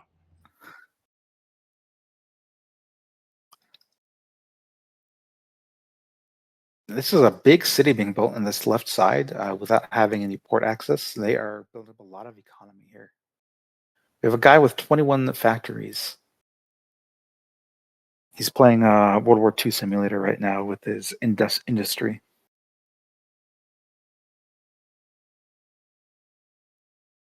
We've seen a lot of the big players, well, a lot of the players' names that I know seem to have been eliminated. Like Zixer said, don't worry, your qualifier points might actually pull you through to the final. Yes. Remember, if you're in this game, you think you might have died early, wait until the finals are announced to see if you get qualified for them based on your previous performance.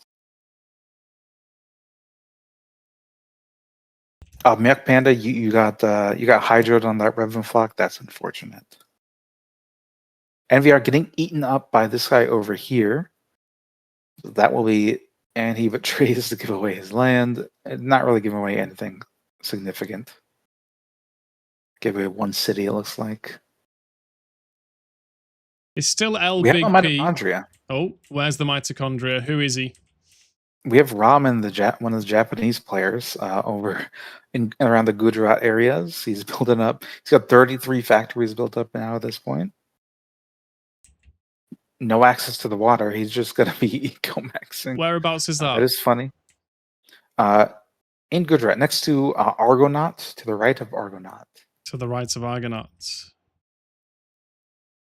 Oh, I see. This player inside the pixels. These red factories. Yeah, nice, nice. Pure factories as well. If anyone ever sends you the money bag in game and wants to be your mitochondria, if they're only building factories, you can trust them. As soon as they build a city, destroy them. Remove them straight away. I mean, he's got 5 cities, I don't know. Oh, I don't know. I'd get rid of this guy. I don't trust this guy. He's got how much gold does he have? He's got 2 mil. He's reinvesting 20 it mil. quickly. Yeah. 2 mil. Stanley has 20 mil. L Big P still with the crown, but he's only 0.3% ahead of everybody else. So in terms of scaling and trying to run away with a snowball, he's not done that, which is okay. He's still in first place. But the board is becoming more balanced now, and there's more competitors that could also stand a better chance of winning. Yes, there is almost 4 minutes left in the game. And so at this point, you're going to want to try and get those last minute kills in, make sure that you actually can qualify if you are on the edge. And we have a Merv. We have the first Merv go out on Doobie Doobie Doo. And looks like Make Love Not War is taking advantage of that. Everyone else is kind of going for the nuked land in the middle. So looks like he was merved, but the person who merved him was not able to take advantage of that. Have you seen the cash that this guy over here is sitting on? 78 million. 70. This guy over here. Yeah, left side of the board. He benefited from being near the city people, city folk, and well, we just have on the left side. Flo just got hydroed by his mitochondria, and big scent from him. That is devastating to Flo. That's unfortunate. Got Enzo plays in chat saying, "Is the last game? Is there a time limit on the last game? There's a time limit on this game, so I'm guessing that there is also for the final." Enzo, there will be a time limit on the last game also. Otherwise, people will tend to just stalemate out for the entire duration of a final. 3 minutes left. So if this was you, Eagle Eye, 3 minutes left, considering the scoring system for this tournament and how that affects the meta, are you going to play a safe endgame or a risky endgame? What I'm doing here personally, I'm saving up gold and I'm going to prepare to kill off anyone who could be killed with hydrogen bombs. So if I see a player who could get a kill, for example, on the Jev player, the Japanese player over here, who's mitochondrian, this guy is getting a hydrogen and no one's getting that kill. I'm making sure that the parity, the difference in points between me and all the other players stays low. So anytime that they can get an opportunity for an attack, I would basically just try and hydro out anyone who can try and get a kill on another player. Does a nuke removal count as an elimination? Because in previous tournaments it hasn't. I believe it does not in the code at the moment, and so even if I don't get the points, it's more about stopping the other player near them from getting the points. Okay, I think we're going to see a wave of bombs starting pretty soon. With the amount of money on this board, 96 mil on this guy over here, 50 mil on 4th place, L Big P 70 mil. We could just see a wave of hydros across the map. We And could see that, or we could just see a stall. Nobody could want to move. There could be alliance timers up. If you're allied with people at the end of the game, like why would you betray and lose your land? So there's a lot of mhm, things that could be happening in players' minds right now, whether or not they want to use their money or not. There should be maybe a potential scoring system for throwing nukes at the end of the game. That could be interesting if implemented. Maybe that'll go into the suggestion box. just saw a hydro exchange there in the top left corner between Anon and Name. Baldwin's moving into the hydro crater, and he's actually stopped the Name player from conquering the rest of Anon. Interesting. It's like that flow player would get hydros from me in the last few seconds. The anon player would either get killed or I would just hydro the anon player. Anyone small who is hydroable I'm would be just getting hydroed by I've me just seen right now. Fallen place about 15 missile silos. Orange Fallen in the middle of the map. He has just spammed about 15 missile silos. So Yes, he has. I hope he does something crazy. 20 seconds to go. Paraguna in first place. We got Hydro a there from betrayal. Merv on Ooh, Paraguna. Merv. That is What else? interesting. Hydro starting to fly. Just a couple. Couple cheeky Only hydros. only a couple. They should have started that a lot earlier if they wanted to make any significant difference in the game. But that's okay. A lot of money is left on the board just unused, which is always interesting. But that game is over. It's like L Big P ended up getting the total win, and so right now, what's going to end up happening is the game is going to be simulated, and just make sure that they have the correct stats, and then the link to the final game will pop up. Nice. I'm going to go back to the player leaderboard until maybe we get a replay or we do something else. Okay, that was the semi-final, guys. Now, points qualifiers for the final is your points from that game and your points from the qualifiers. So if you think you didn't do that well, don't leave your computer. Don't go and, make some noodles. Stick around because you might have actually qualified.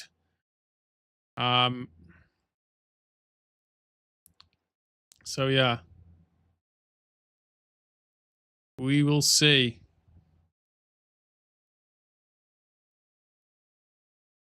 Apparently, some of the people got ads there at the worst time possible.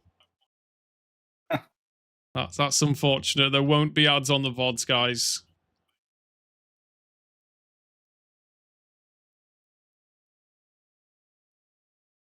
Let's see. Zixer says the finalist list will be posted shortly, so we're just waiting for the game to be ran through to make sure that everything was calculated correctly. Just a reminder for everyone who is watching, Zixer will be joining us after the tournament in order to have a little quick interview and just introduction to who he is and his general vision and how the tournament went in his view.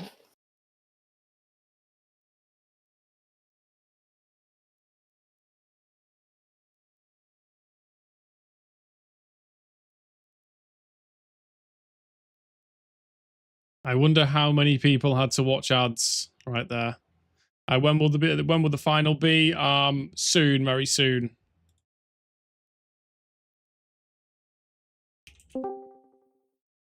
Oh, who do we have? Jada Draws making a mistake. He accidentally joined the Casting VC Classic. Classic mistake there. Yeah, I don't remember seeing Dougie in the semi-final. Now, he might have been playing under an Elias, or if he Which, was so unlucky, he could have got cleared out. we can check that. Let me see. From our perspective. Yep, he was in the game.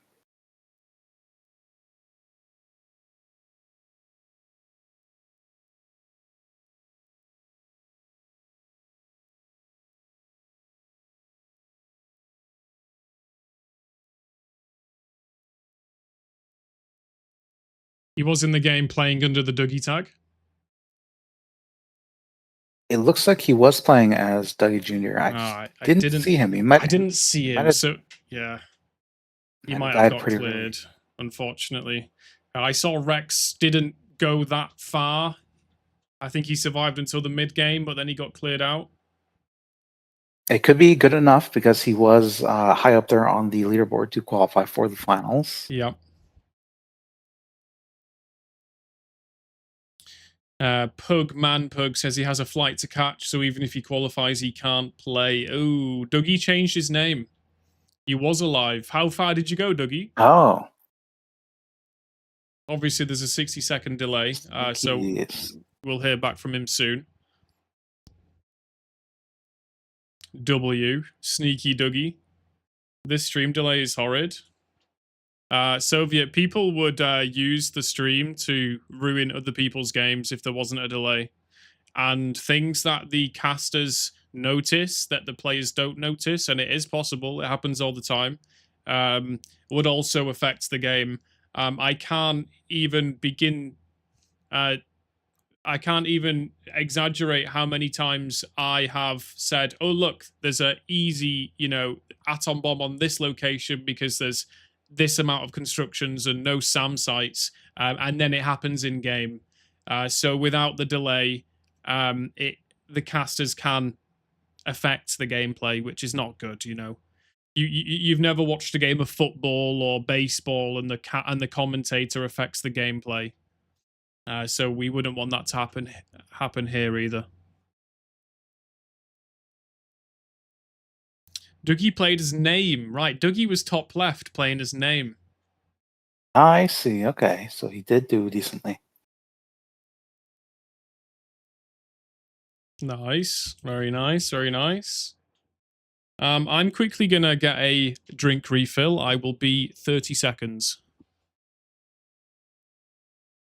30 seconds, he says. All right, guys, we have to talk about, by the time he comes back from getting a drink, you guys will hear me what I'm saying. When he comes back, you guys need to spam something funny, like call him bald or something.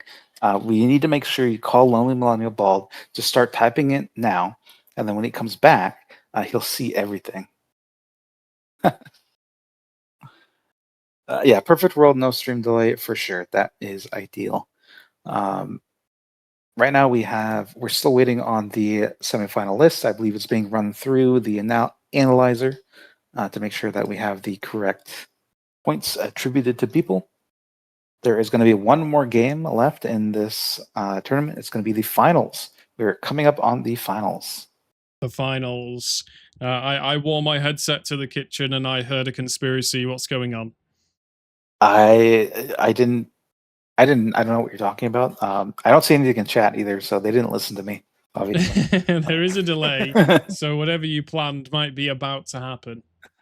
Oh, it might be. Oh, well, in that case, it had nothing to do with me. Obviously, okay. I'm not saying anything now. Chat could have just decided to not go along with it because they just don't want to do that. I guess they must love you too much. That's. Oh no! Something's happening now. There we go. Someone's calling me bald, so something's going on. Something's going on here, Eagle Eye. Yes. Perfect. Bald. I mean, I had nothing to do with it. Balding. Where did the hair go? Eagle Eye. I don't have a great hairline. Chat, why are you being mean to? What are you talking about? Why are you being mean to him? What the freak, dude? Enzo, no. Enzo's being racist all of a sudden. Enzo, this is OFM, okay? We can't have any racism. Baldy, bald 22, bald 67, bald. Eagle Eye. I can't believe you've done this. I can't. I didn't do anything. I have no idea why people are calling me bald. I can't believe you've done this. Headset you need to go on one of those flights to Turkey to get some more hair attached. Dude, come on. This hair is fine. Come on, dudes. I don't know. If we take a poll in chat, I think we would see differently. Listen, right? Okay, if I could get some more primes in chat, then maybe I could afford to go to Turkey. But until there's more primes in chat, then you guys have to stop calling me bald. Uh, Yeah, famous last words. Chat must have decided to not go along with it, and then there was a wall of bald messages. Oh oh my no! gosh. It's okay. It's a good job. My ego is impenetrable. It's a good job that I am handsome, charismatic, um, strong in the gym. What else? I got a pull-up bar behind me. I can do 10 pull-ups. What else? 10 What pull-ups? else? 10 pull-ups, easy. That's all. What's your eagle eye? Eagle eye. Eagle eye. I can't believe Uh, this. I'm being mugged. when you do your pull-ups, is it easier because you are bald, so there's less weight on your head? Eagle eye. Hair reveal right now. Hairline reveal from you, Eagle eye. It's on YouTube. I got gray hair. Right. I have my face cam revealed on Right. on YouTube. You know what? See, let. I don't know if I want to do this or not. Eagle eye. I'm subscribed to it. Is there an underscore in there somewhere? I think it's eagle underscore I for that. I got you. But I have a got couple. you. I think live streams might be the best way to look at the hair. Oh, this guy. You got nice hair though, to be honest. I know I do. I get. That's because Yeah. it's the Turkish genetics. We give the hair the Okay. best. So if I what- come to honestly. Turkey, are you gonna do my transplant? Well, considering I am in the U.S., Are you gonna maybe make a trip to Turkey to do me a hair transplant? I am not a medical professional, so I wouldn't want to do that All right. to you. Okay. However, if there are enough primes in chat, I will in fact do a hair transplant on Lonely Millennial. Spliff says. Sorry, go on. We'll call it 100 primes, and we'll do 100 primes, and we do a completely unauthorized hair transplant. Spliff says, I want to know, is it a perm? Spliff, if you're asking me if I perm my hair, the answer is no. This is just my curly hair. 10 pull-ups don't save you from balding. No, they won't. No, they won't. But the thing is, guys, right? This is the internet. And I know that at least half of you at home haven't been outside for a week. And more, or half of you are more bald than me. Or half of you can't even do one pull-up. So we'll just leave it there, okay, guys? We'll just leave it there. That's 3 halves. Are they overlapping or? Yes, because one person can be multiple of those things. You see, Eagle Eye. Got it. Okay. Yeah. Try math next time, Eagle Eye. Try math. I don't understand math. I just click buttons on open front. That's how I play. I don't even calculate anything. I just vibe it out. Yeah, vibe click. Yes. That guy has a K next to his name. That guy has an M. Okay, that guy, the M guy is stronger. Me and Lewis can go to Turkey together to get the transplant. Yeah, that's a good idea. True.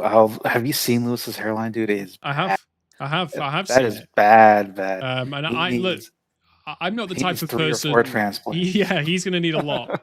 I'm not the type of person to insult, but when someone starts, the jokes, then it's fair game. And I had never insulted Lewis until Lewis started calling me bald.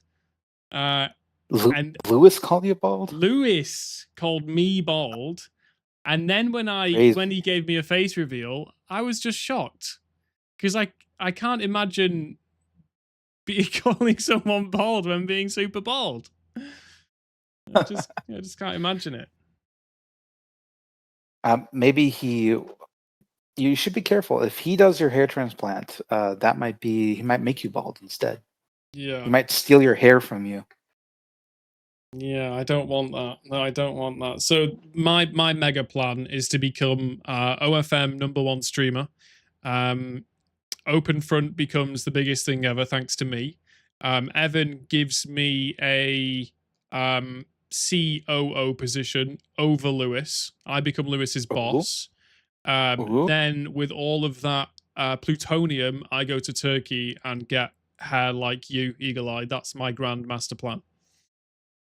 Plutonium, paying with plutonium, that might Yes. actually work Well, if with Openfront has inflation. become the biggest game in the world, then plutonium by then in 3 years from now will be a valid currency in Turkey, I assume.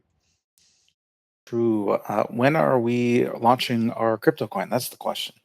When That's are a we going to very rug good pull a question. crypto coin? That could do a lot.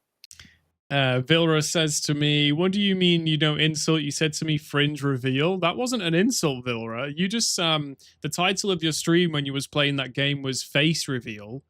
But the way the webcam was angled, and because you have like a long, you know, Zoomer Gen Z fringe, there was more fringe than face. So I commented saying fringe reveal. That's not an insult though. That's just an objective observation. True. Like when chat called Lonely Millennial bald. Yeah, Yeah, that is just subject. like when you all called me bald. Even though I'm not bald, I'm on my way. I'm on my way. For sure. It's all the stress from dealing with you guys in chat. What did I miss? Heard Lonely becoming Lewis's boss? Yeah, soon. Very soon. That might have already happened. He might already be his boss, and we're just keeping it silent. OF coin, yeah, it's called plutonium. And it's big news. I've got a question for you, Eagle Eye, okay? If What's you up? were in my shoes, I'm starting my Roy's clan and we're new. And I have members, but what I need is to pick up one or two experienced players that can co-lead my team because I'm casting and I need someone to lead the boys. Right. What would be the best strategy to find those people other than asking on stream in third person perspective like I'm doing right now? Man, that is tough because a lot of people think they're good at coordinating teams and they're not. Even very good players who are good mechanically are just very bad at coordinating teams in general. Like the amount of players you're talking about, like I'm assuming you want someone who's actually good at that. It would be like less than five. It might be six. It might be six. People who are capable of actually coordinating Okay. teams like on Let's a lower the proficient level. let's lower the bar a little bit then because Yeah, I'm not yeah. getting those 5 people, am I? So let's lower the bar a No. bit. I need So yeah. you need someone with an authoritative voice who understands the game or is willing to learn how to coordinate team games, effectively. Yep. You need them to be able, like, be a student of the game, so they need to be able to watch replays on their own time outside of like playing the games themselves. They have to be willing to be in a backline position, so they can't be just like a frontliner constantly trying to get the crown. They really have to be able to look at the map and see what they're doing, and they need to like look at how other people coordinate their teams, and you take what's best from their coordination, and then you copy it, and then you mimic it, and see if there's any room for improvement and how they do things. Um, on my YouTube, I have a bunch of like squad games which are squad and small team games, and we coordinate pretty efficiently there. One key thing about coordinating also is like you need a lot of people with microphones to be able to communicate effectively to Yeah. coordinate. Yeah. If you just have people following you on stream, there might be a small delay, like when you need something to be done Yeah. quickly. But also, like they're just not telling you what they need. Um, it's very difficult to communicate with just emojis in game. Um, you're not able to pay attention to it, that kind of stuff. So yeah, Uh probably for stream, a second voice chat where the people who play can enter and yeah, coordinate we do that. separately We from do your that. casting. We have the Okay. VC already. And we do team games off stream a lot. We do team games, and we have a core of players that are good, and we have one or two players that are really good, but don't want to lead because they're just it's not their personality type. They don't want to lead. Um, and Right. I just need to bring on board one or two people that want to lead this operation with me. Um, yeah, that's what I need. They don't have to it's be very really difficult. good. They don't have to be really good. Just decent. Right. Yeah. You might just need to keep churning through players. There's going to be turnover as you find people. Dougie had a similar problem, like trying to find good people or just people in general to coordinate with. When you're a new clan, it's just difficult. You need to keep streaming, like keep a regular stream schedule so people know when you're online, when they'll be online. That'll probably benefit it, finding those people. And then it's just time and building those relationships and talking about what needs to be coordinated when. Um, that's really it. It's hard to recruit players. It really is, It is, yeah. especially when a few of the clans take up a majority of the I know. And of what I players. want to say, really, something on my chest is some of these clans have hundreds of players, tens of players, and surely there's players on the backbenches that think that they could be more if they were a bigger fish in a smaller pond rather than a small fish in a big pond. And to any of those Right. players that might be watching my stream, the Roys need you. That's my official Droids recruitment need right you. there. True. If you're one of those new competitive players playing in OFM, there's a lot of potential clans to join. We will have a clan advertising system set up in the OFM server in the near future, where clans who want to be competitive or build like competitive teams will be able to post there and just some basic information, Stand-ins. so that we have standings. Yeah, apparently so. Zixa just said it. New Here we go. stand-ins, finalists. There we go.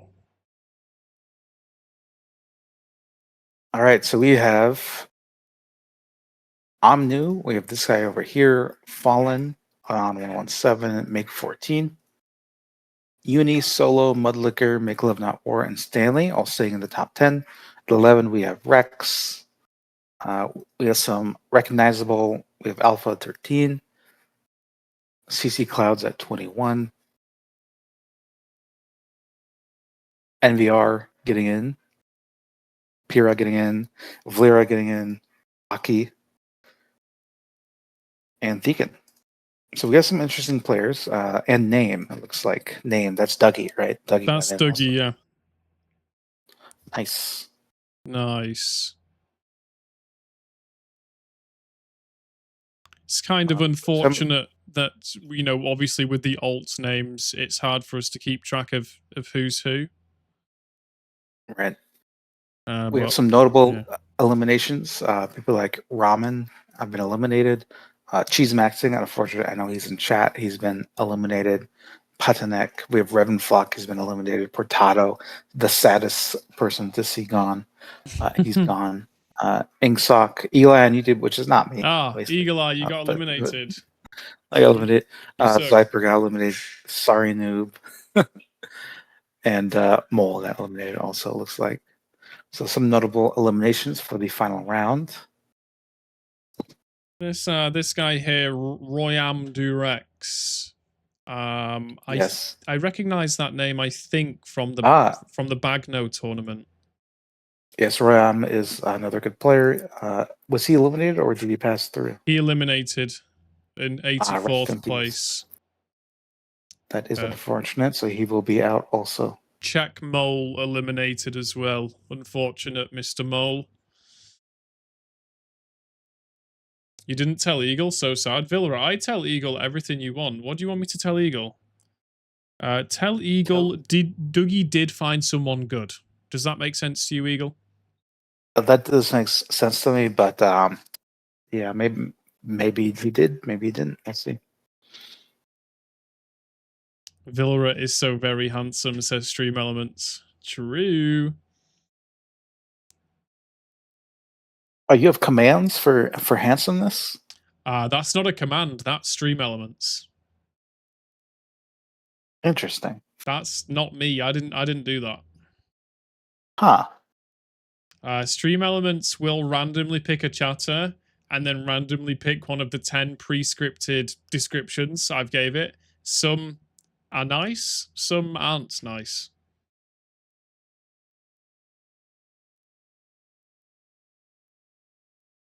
Fun, fun. Looks like we're gonna get the link soon to the next game.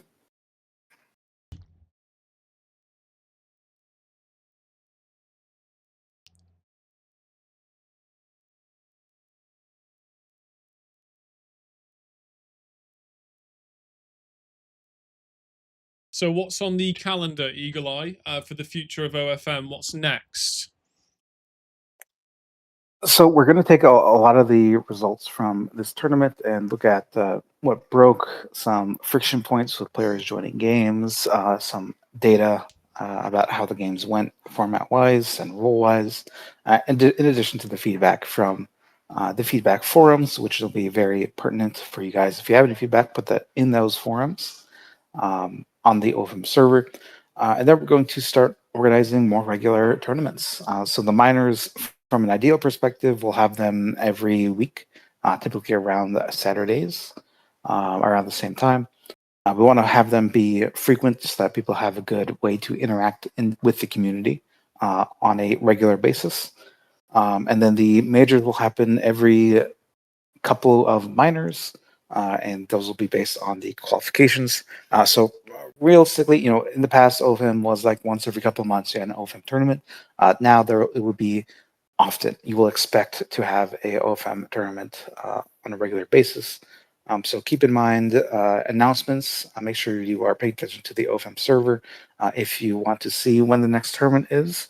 We'll likely have one next week with alliances disabled in order to test out that game mode and see how that works with the pacing of the game. But yeah, expect a lot more frequent tournaments, more regular, every week type scenario with the majors interspersing in between them. Nice. And then ultimately having grand championships whenever we have a significant event or a couple of majors have been done. We'll have grand championships, which will have a lot larger prizes, a lot more heavy regulated, and with proven and tested formats.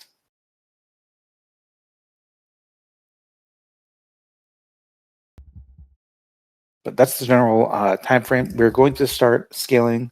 We started to scale players. We're going to start scaling our social medias. We will soon have official social media accounts set up so that people can follow there, producing content in that regard. And you may see a lot of new faces. We do plan on expanding a bit of the marketing of OpenFront through OFM. And so we're going to be reaching out to a lot of people you would not maybe expect to play OpenFront, and some people who you would expect to play OpenFront but just haven't found the game yet. We will be reaching out to them and trying to introduce them to the game, to the competitive community, to the scene in general, in order to get them involved and actually grow the game that we all love so much.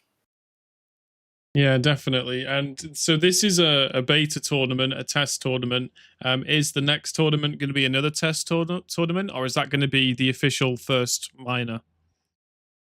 If we can fix the technical issues and a lot of the friction stuff, I think it'll be an official one. If not, if there's like some things we're not confident about, right? Want to make Yeah, sure that we're providing the best experience and have all the systems work for the players.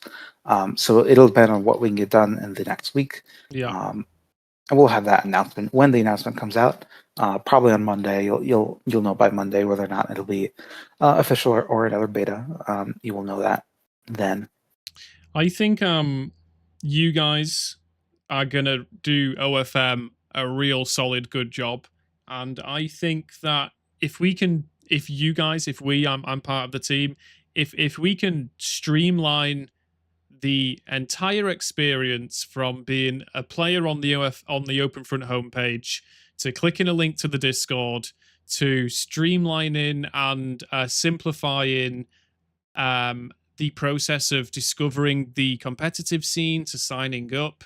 And with every time we do one of these tournaments, we can get better, we can condense, we can make it easier. If we can streamline the entire process, then I don't see why we couldn't have hundreds, thousands of players in these tournaments.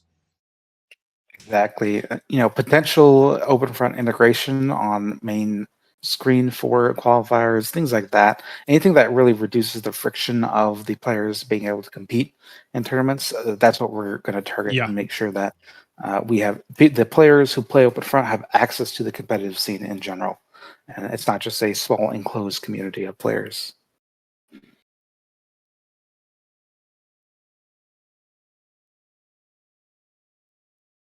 Payfer, not sure who that is, but I recognize the name. Does he also play by the name Payfer? Not sure. I've He seen the says name that around. he qualified, but he didn't realize, and so he never played the semi. Silly, That is silly. that's unfortunate. That's for sure. Ben Banowski is asking, is there going to be any tournament similar to his King of the Hill Bagno tournament that was recently? We have a long list of potential formats to implement and test. King of the Hill is on the list. I'm excited for some OFM team matches, 5 teams, 5 teams of 5, stuff like that. Anything like that on the calendar? Potentially, we've talked about implementing bigger team games for coordination. The biggest issue with that at the moment is that not a lot of people can put together 5 people, can put together 7 or even 10 people. Okay. What about And so 4? Can they manage 4? I think 4 is a lot more manageable. Yeah. We need to scale the access, the accessibility to it. First, one thing to keep in mind is that the squad game mode is one of the least popular game modes in like public open front, and Yeah. so there just needs to be a little bit more support, a little bit more clan support, some more official integration before we can really push that. But those will make a return. It will not go away. That is the classic competitive game mode, right? As the small team squads. And it is a lot of fun to have like 30 players on a map and 30 teams of trios on a map. Yeah, just to clarify, this final match, no points. It's just maximum territory at. Okay, it's maximum. It's whoever's got the most land by the 20th minute, or whoever wins at 80%, which is good. It's a classic free for all in that sense, really, isn't it? It's just a classic free for all. It is the classic. Yeah. None of this Last man maximum standing. territory at any point. It's just who wins the game at the end of the game. Yep, so play to win, boys. Play to win. We are getting the game link very, very soon. It's a game link Consume in the less liquid. than 1 minute. Less than 1 minute.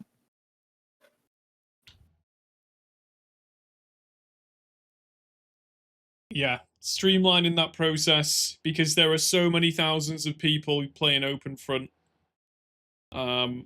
If you guys can perfect the OFM Discord, and not that it's not already perfect, but there's so many levels and layers to going through the revision process of asking yourself, is this new person friendly? Is this experience Discord friendly? Or is this a layout where people can get lost and confused? Right. That is something that one of the things we want to keep a lot of things simple and streamlined so that it's very small amount of button presses to get everything. All the information is available out there. And then if you want to go deeper, you have the option of like going deeper into things. Mm-hmm. I'm on Facecam right now. I am not risking exposing the link.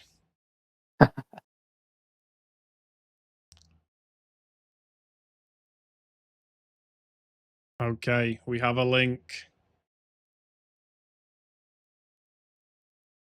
Oh, I'm going to wait. Host and staff overview.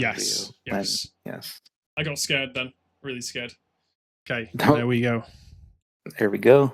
No leakeroni. No leakeroonies. It shouldn't matter even if you do leak it because we have the whitelist, but just to be safe. It's good practice. Okay, there we go. Okay, guys, we have the lobby for the final. Sorry about the wait. It is the final.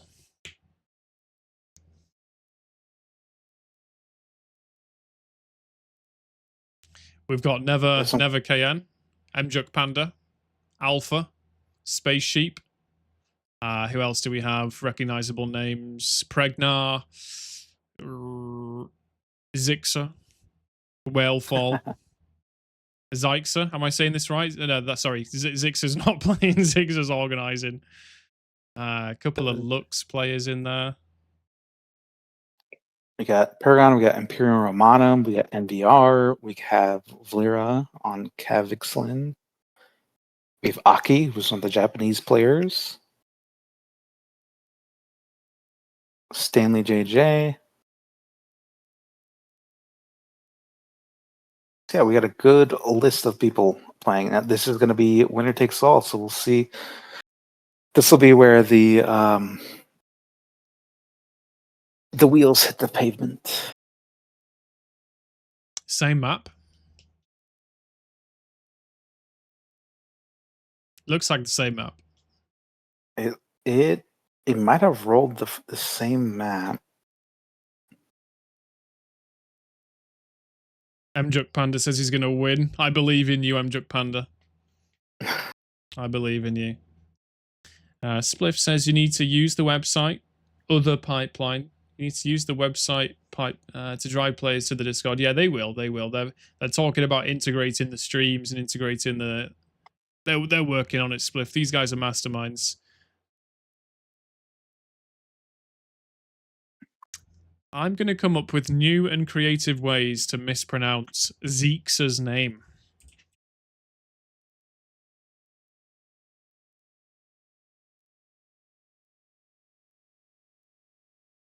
Okay, we're starting, guys. Are you ready? If you're in the final, good luck. Let's go. Looks like they are playing the game. We have begun. So there were some people in the chat saying they did. It is random what map is selected.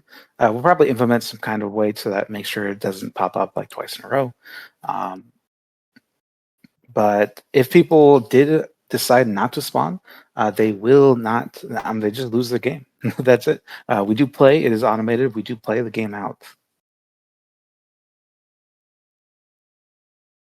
Why would somebody choose not to spawn?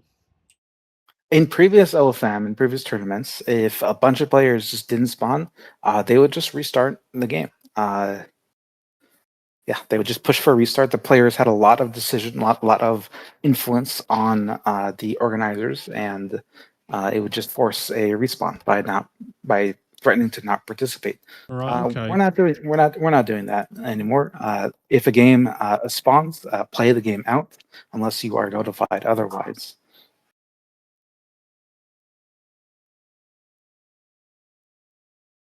Striking stuff. You have to say it. You have to say it in a French accent. It's Oh, we have the game.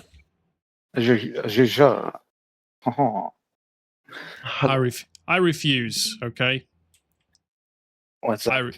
I refuse. So we are playing this game out. We have a good distribution throughout the map. We have less people spawning in the mountains as the previous game. That's probably smart. They got landlocked. And the same thing on the left side. There were landlocked players there who just didn't get an opportunity to expand. Obviously, when people are playing to win, they're going to spawn a little differently than if they're playing to survive or get kills. True. That definitely changes the meta. Yeah, survivability is not being scored right now. We have some notable people in the middle. We have Vlira on kicks. We have Stanley. We have NVR sitting in the middle area. Going to the left side, we have Clouds. We have Mach Panda. Going to the right, we have, looks like Gandalf and Alpha. Gandhi and Alpha are on the right side. Spaceship, Whalefall on the top, and Uni. And Paragon staying in his same spot as last spawn. He really likes that spawn, it looks like. So this Kavixlin is Villara's alt. He always seems to choose a name which I can't pronounce. Thank you, Villara. Well, that is just the name he's using for this tournament. That should be his main account. Hopefully it is. If it's not, that is a problem for integrity. Nope. But that will be dealt with at a later time. So there will be an integrity process. We run the games the final game through after the tournament in order to make sure that we have the correct result and that all players were playing in good faith, essentially. Mhm.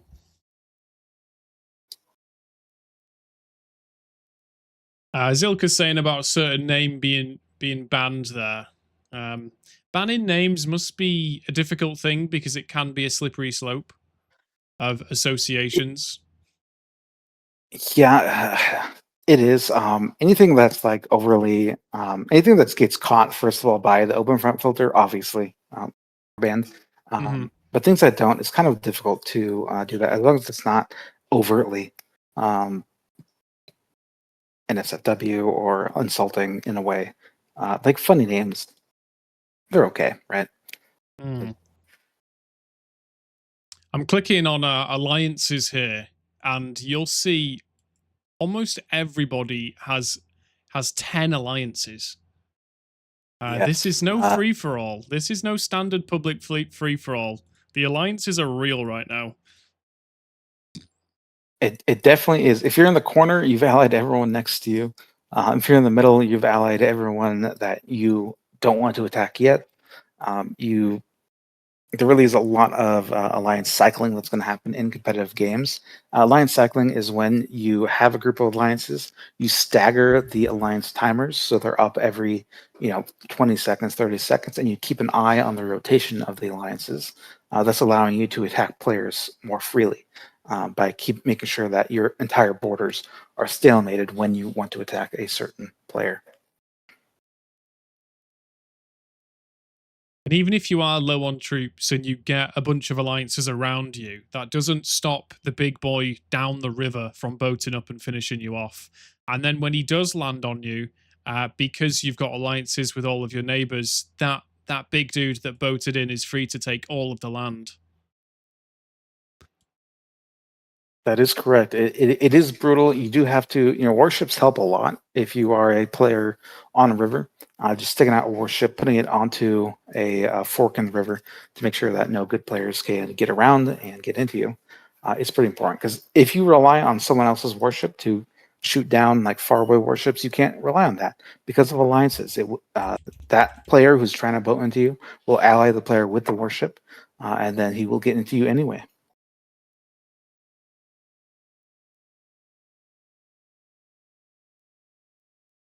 Currently got Fuga in first place down on the southern tip.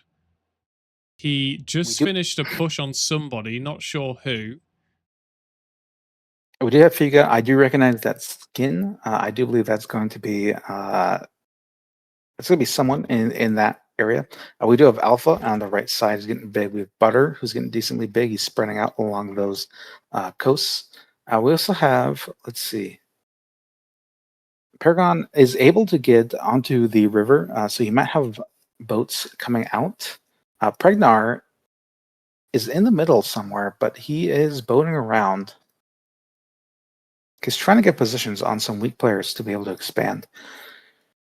On the left side, we have a very similar situation as the previous game, where we have some people trying to city max and get some eco going. We have a stalemated player, at least one, in the middle, a landlocked player, I should say, and some players who are very close to not being landlocked with just a tiny little push. Some nukes are already coming out from the middle onto Cerveza. It looks like this make player is and the Cerveza player.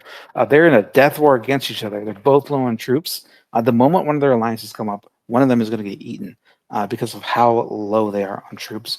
Luckily for Cerveza, he is spread out across a lot of area, so it'll be harder to kill him.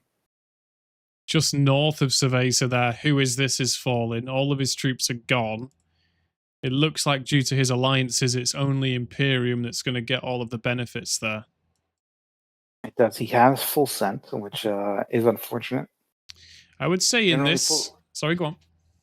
Generally, full sending is not a good idea if you're trying to defend because it just destroys all your defending troops and allows the enemy's attacks to roll through you faster. Yes. And he's this full sending. He's spam clicking at this point, so he's not having a good time over there. That's a tilted player, that's for sure.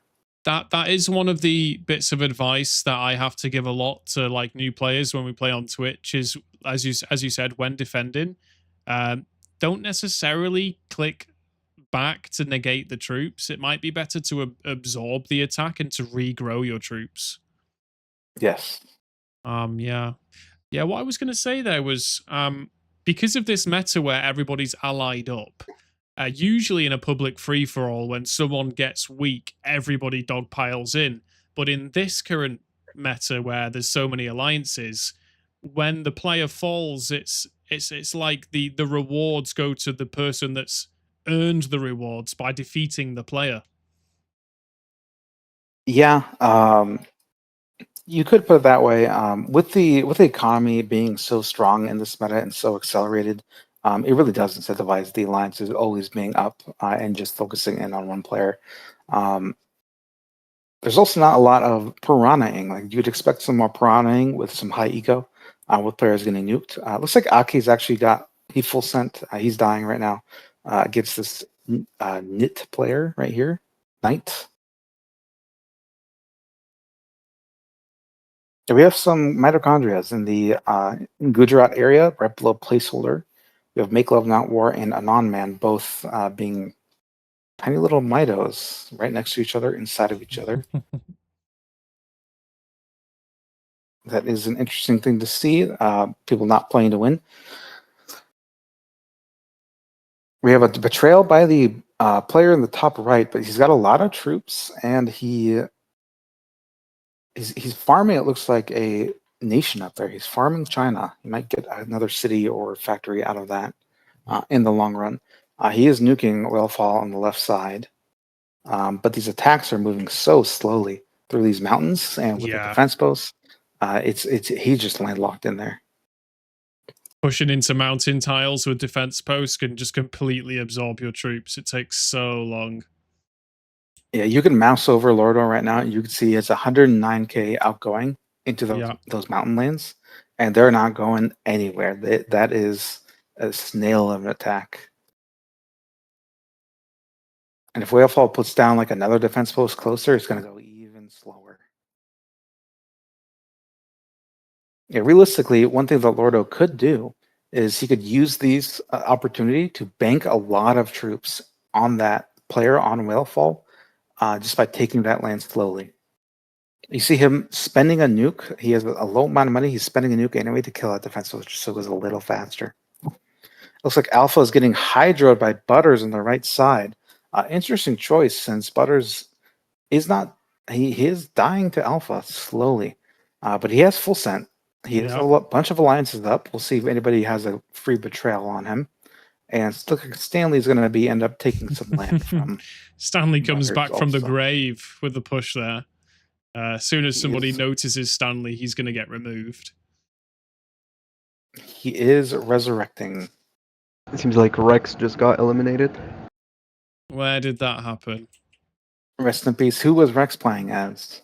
Anon Man. He was next to on the core. You see on the left side where there's a little hole, where the water, like a river. It's by the water, like where Make 14 is. Lower, yeah, here, right here. Rest in peace. He was one of the Mitos then. That is unfortunate. He did well getting to the finals for one of the technically, first I think attempts. He still has a pixel somewhere. So. But well, let's not point that out on stream so that we don't. Let's like definitely. I just noticed. Looks like Fuga, who is Pura, ended up killing Vlira on that right side. He does have a little position in Sri Lanka, but that will eventually die. Paragon are doing a good job on the right side, consolidating, taking out that Lord player with looks like a huge Hydro attack, and getting all that land, getting that nation in the top right corner also. So Paragon has spread out into the river system. He does have now access to more of the map. Hydro on him. There's a pretty big Hydro. Paragon is low on troops right now, and this Tolan player is pretty high on troops. Paragon might have just done a very uncoordinated move there, extremely low on troops. it is going to be a little difficult for him to be able to survive. Luckily, he has a lot of alliances. He's got 10 alliances. 1, 2, 3, 4, 5, 6, 7, 8 alliances lined up with all his neighbors except for the Toan players. So he should be safe after making that mistake and be able to recover from that pretty easily. We do have a lot of action on the left side also. A lot of different movement. This Libertad player is grabbing up a lot of land. Whalefall end up losing his position on that left side and just being stuck in the right side in the middle. NVR has been he's been sleeper selling in the middle of the map, just taking bits and pieces of land from people who are dying just to expand his position over time. And this solo player, actually, if you look at the solo player, he is spread across those islands very well. This guy has industrialized, he has urbanized these islands. These are like mini Atlantises everywhere. So he is the island player on this map, and not a bad position either, due to him having borders on the mainland. Yeah, definitely. And if Fuga takes a bad hit, or if Fuga breaks an alliance, he is going to be poised to take full advantage of that. Looks like Alpha went for a big push onto Paragon. However, Paragon had 4 Hydras ready for him, so Alpha is just going to get erased from the map. That was an unfortunate play on Alpha's part. He's just going to get destroyed here. Paragon has got the debuff there, traitor debuff, so he's going to go down to tiniest cowboy, and a few of his southern neighbors are going to take some land as well. Yeah, on the top side, moves being made. Yeah, top left, we have Make 14, who's hitting Libertad. Libertad does have a betrayal debuff, so he did end up betraying. He's high on troops also. People are going to be taking his land. Sharktopus has 400k going into him right now. We have a lot of movement. There is 5 minutes left in the game, roughly. Make also moving on to Atos, getting hydrogen bombed in return for that. Probably getting double. He got double hydrogen bombed because of that. A lot of movement happening around the map. Oh, big full send from Tudor into Make 14. That's going to change the leaderboard. Tudor, not a full send, but pretty close to it. And a Merv to follow up. God damn. So Make 14 decided to Merv him instead of Hydro. That is interesting. Seeing how small Tudor is, using a Merv on him might not have been the most efficient play to do. Sharktopus over here, taking more chunks out of Libertad. Libertad staying high on troops. He could end up taking that back very quickly.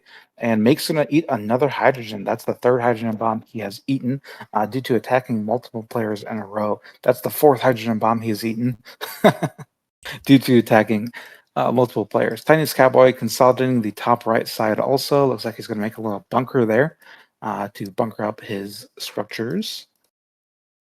We don't see a lot of movement out of this Fuga player in the middle. He's biding his time.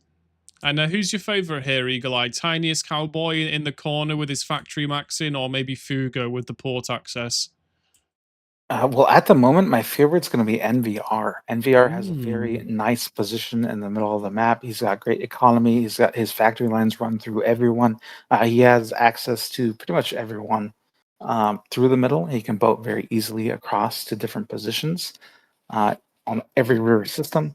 So he is looking like my favorite. I also think that Fuga, because he's very close to MVR's position, he also has that opportunity. One mistake by either MVR or Fuga can end up killing either of them. That's a Hydro from Solo there, going onto the left side of the map onto Sharktopus. I'm not sure the rationale behind it. He has a position on him, so okay. There's a little position on that left side in order to get him. There it is. Yeah, and even as a whole, if you're separated from the battle, it might be worth eliminating someone far away. Libertad with another betrayal. He's getting piranha'd a little bit by a couple players.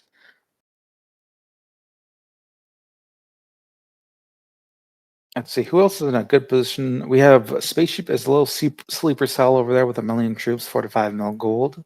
I've just been sitting there gathering up, looking for an opportunity. Make 14 is going to eat up Dandan, it looks like. A very slow eat up. Dandan could retaliate. Dandan is choosing not to retaliate. He hasn't done anything. He has 15 mil. He hasn't used his troops. He hasn't sent out a bomb. No. I don't know what this Dandan player is doing.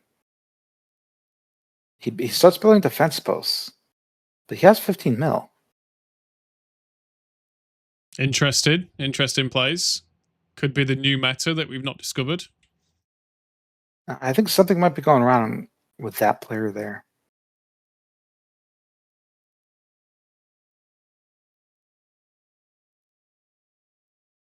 Yeah, problem, and so they're talking about the timer, is the problem with extending the timer is the games could just stalemate and just go on for ages.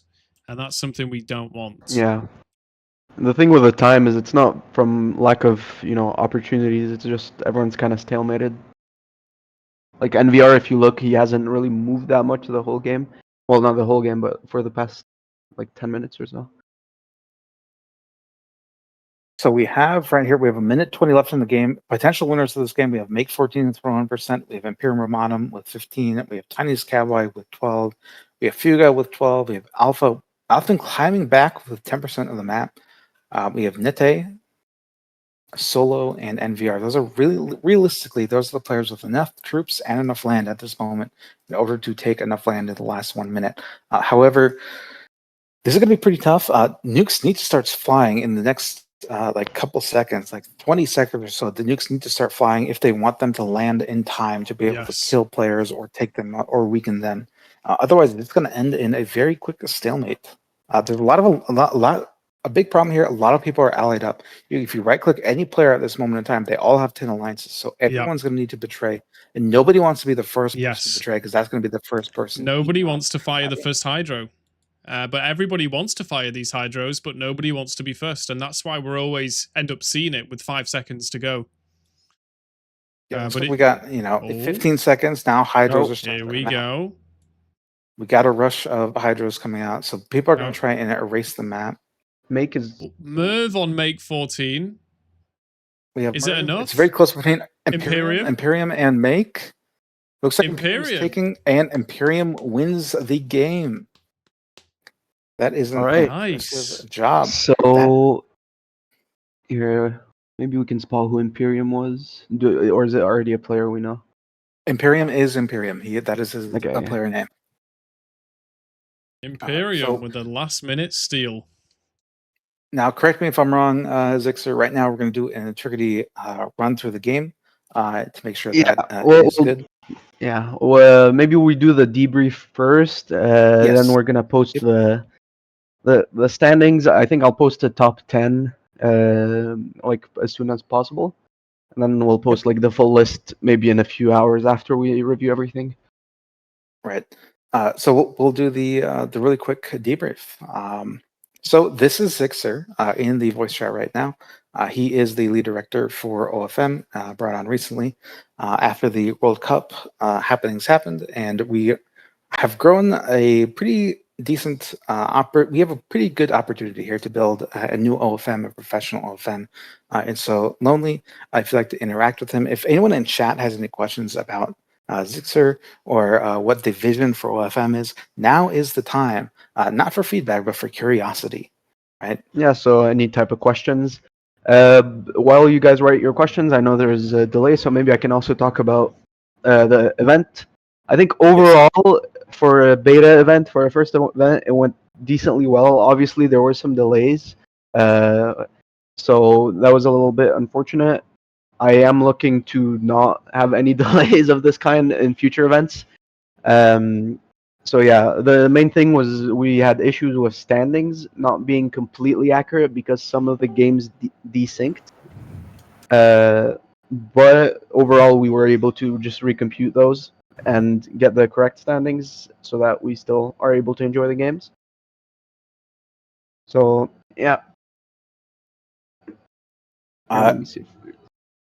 So what's some of your background that you've had, Victor, in just competition organizing in general?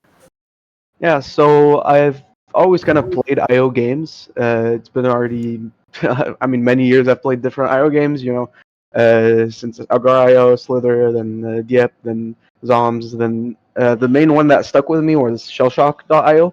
Some of you might know it, but it's basically just first-person shooter, but with eggs running around, shooting each other. And I came into that game pretty early on, where I joined a league that already existed, but was very small, and it wasn't really official. And that's my first kind of experience with the competitive scene of IO games.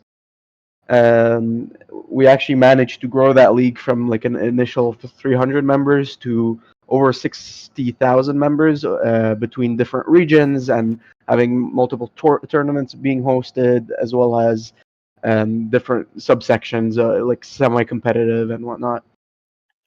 So that was pretty fun. And the main thing that happened is I noticed OpenFront IO. It was a fun game as soon as I played it, and I saw OpenFront Master, and I truly believe that there's something more that could be done with it.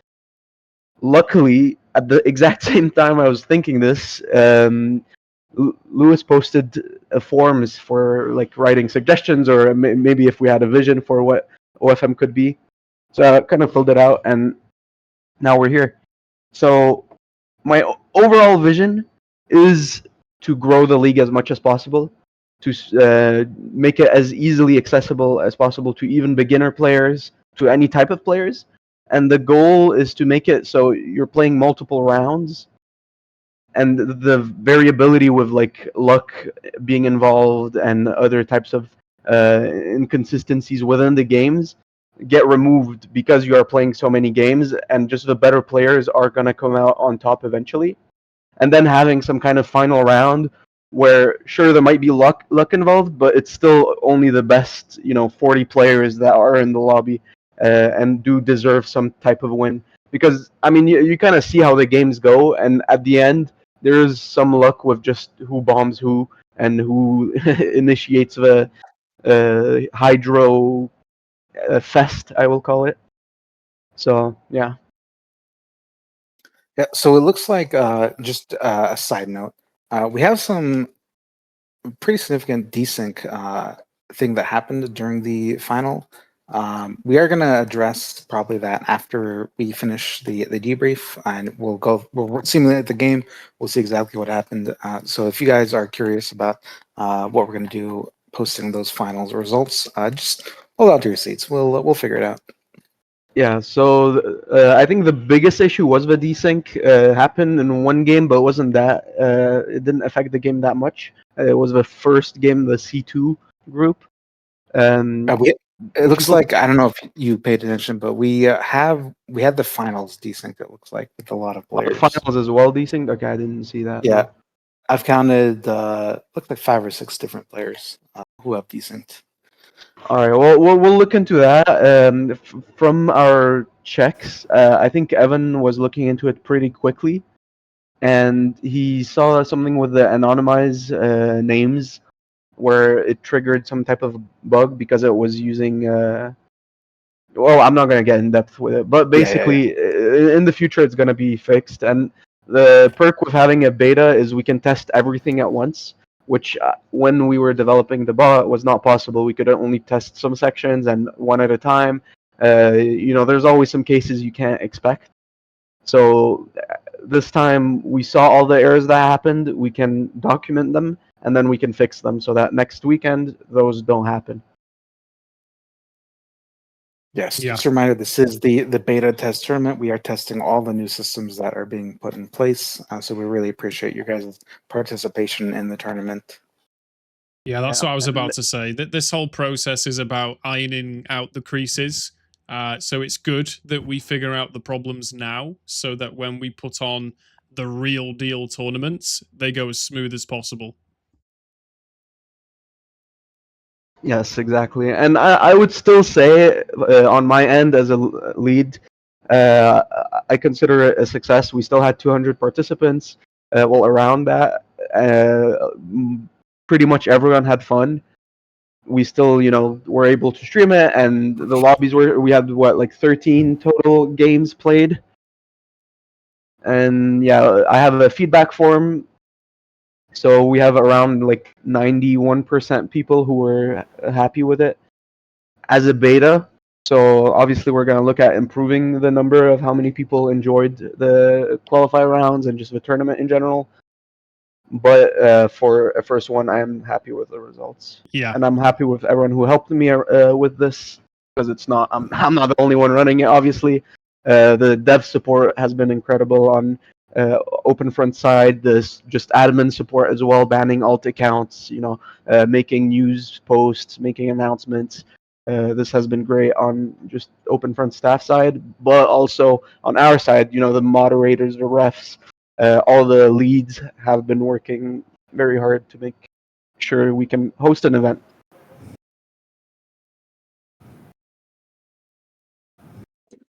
Lewis is lurking. For sure. Say something. I'm sorry, I was just getting ready to ban the member in your chat. They called me a baldy. I think I started that. Yeah, It's, I'm pretty sure. It's Pretty been sure a very that good event to sit here and watch from the sidelines. I mean, there's been many OFMs before where I've sat there, and the last thing I've wanted to do is join a VC afterwards. So it's nice to see that the OFM's new leadership are taking it seriously, and what you guys have been able to achieve in such a short space, and what we can hopefully achieve with OFM going forwards. Nice.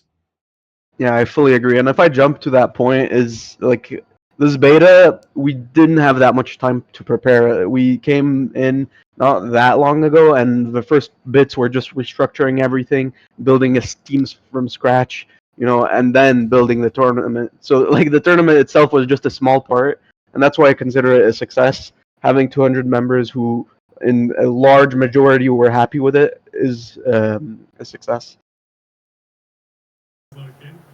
Definitely. And now, when we get these creases ironed out, we can have more integration with the website. We can promote the tournaments even more. So for us to set a record for OFM now during this beta test tournament, I think gives a clear signal that the future is very bright for the next projects. Exactly. And we're also going to be looking at how we can make sure people who registered don't miss the participations, how we can promote more heavily. And as you mentioned, integrations, like we're going to be looking at having clans integrated into the Discord for the teams event, seeing how we can, have leaders of clans not need to like manually submit to staff some type of forms where you can just sync with their account. And if they're a leader, they just post an advert or something along those lines. And yeah, for example, we already have like a feature for displaying the stream on the main page.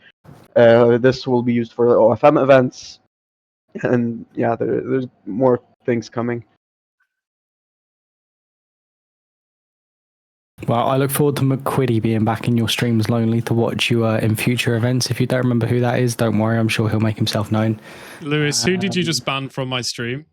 I didn't ban anyone. I unbanned McQuiddy. You unbanned McQuiddy. Oh, is that Fent? That's not Fent, is it? That's not Fent, no. He could have stayed banned. But yeah, no, it's been really good to see what's happened. And yeah, I look forward to hearing everyone's thoughts. I look forward to seeing the feedback forms that have already gone out and see what's going on and what we're going to do next as well. Nice. I'm back from my temporary shadows. Is there a stage situation, or what's the plan now, guys? I think we are done with the debrief. We gotta do some ending work on the staff side to make sure that the tournament's scored correctly. Look at the desync issue, all that kind of stuff. But that is the end of the tournament officially. So we are good to go. We appreciate everyone. Pay attention to the announcements in the OFM server for the next tournament. It will likely be next Saturday, and we will probably announce it on Monday. So just pay attention, and we hope to implement some improvements from the feedback and with the systems, just iterate on them and keep improving them over time. Nothing's going to be perfect at the outset, but we hope to continue making it better than it was before. Awesome. Yeah. Thank you, Eagle. Thanks, Lonely. All right. Thank you, guys. Thank you, GG. GG's. Bye. See you in the next one. Goodbye. Goodbye, Eagle. Okay. Goodbye. Goodbye. All right, guys. Thank you for watching the stream. I appreciate it. It's ran a little bit later than intended, but it's a test tournament, so it's good to find the problems now, and then we can fix them for the future tournaments. How did Lux do? Isn't Lux an entire clan? All I know is that there was a winner and it wasn't Lux. Free Fent? No, Fent is in the ban zone for the rest of time. I don't know who Lewis unbanned, and I don't know why he unbanned someone. But Lewis is open front daddy, so we have to keep him happy. Guys, thank you for watching the stream. I appreciate it. I am Lonely Millennial. 52 people watching the stream. That's crazy. If there's somebody playing open front that we recognize, 11111. What's this guy's deal?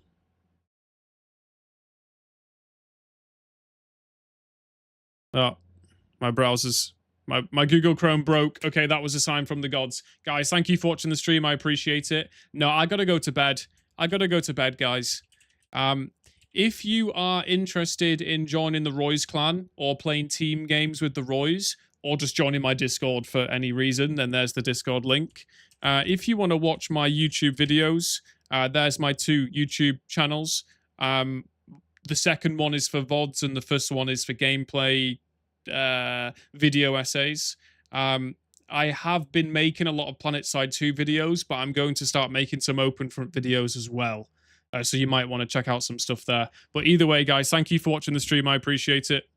Thank you for being here. Thank you for being here, Soviet, Ben Banowski, Spliff, Cheese, Sharon, Never, Soviet, Payfer, Stinky Potato, GTS. I know Dougie was here, Lewis was here, Sword was here, GTS was here, and Gandalf was here, and loads of people were here.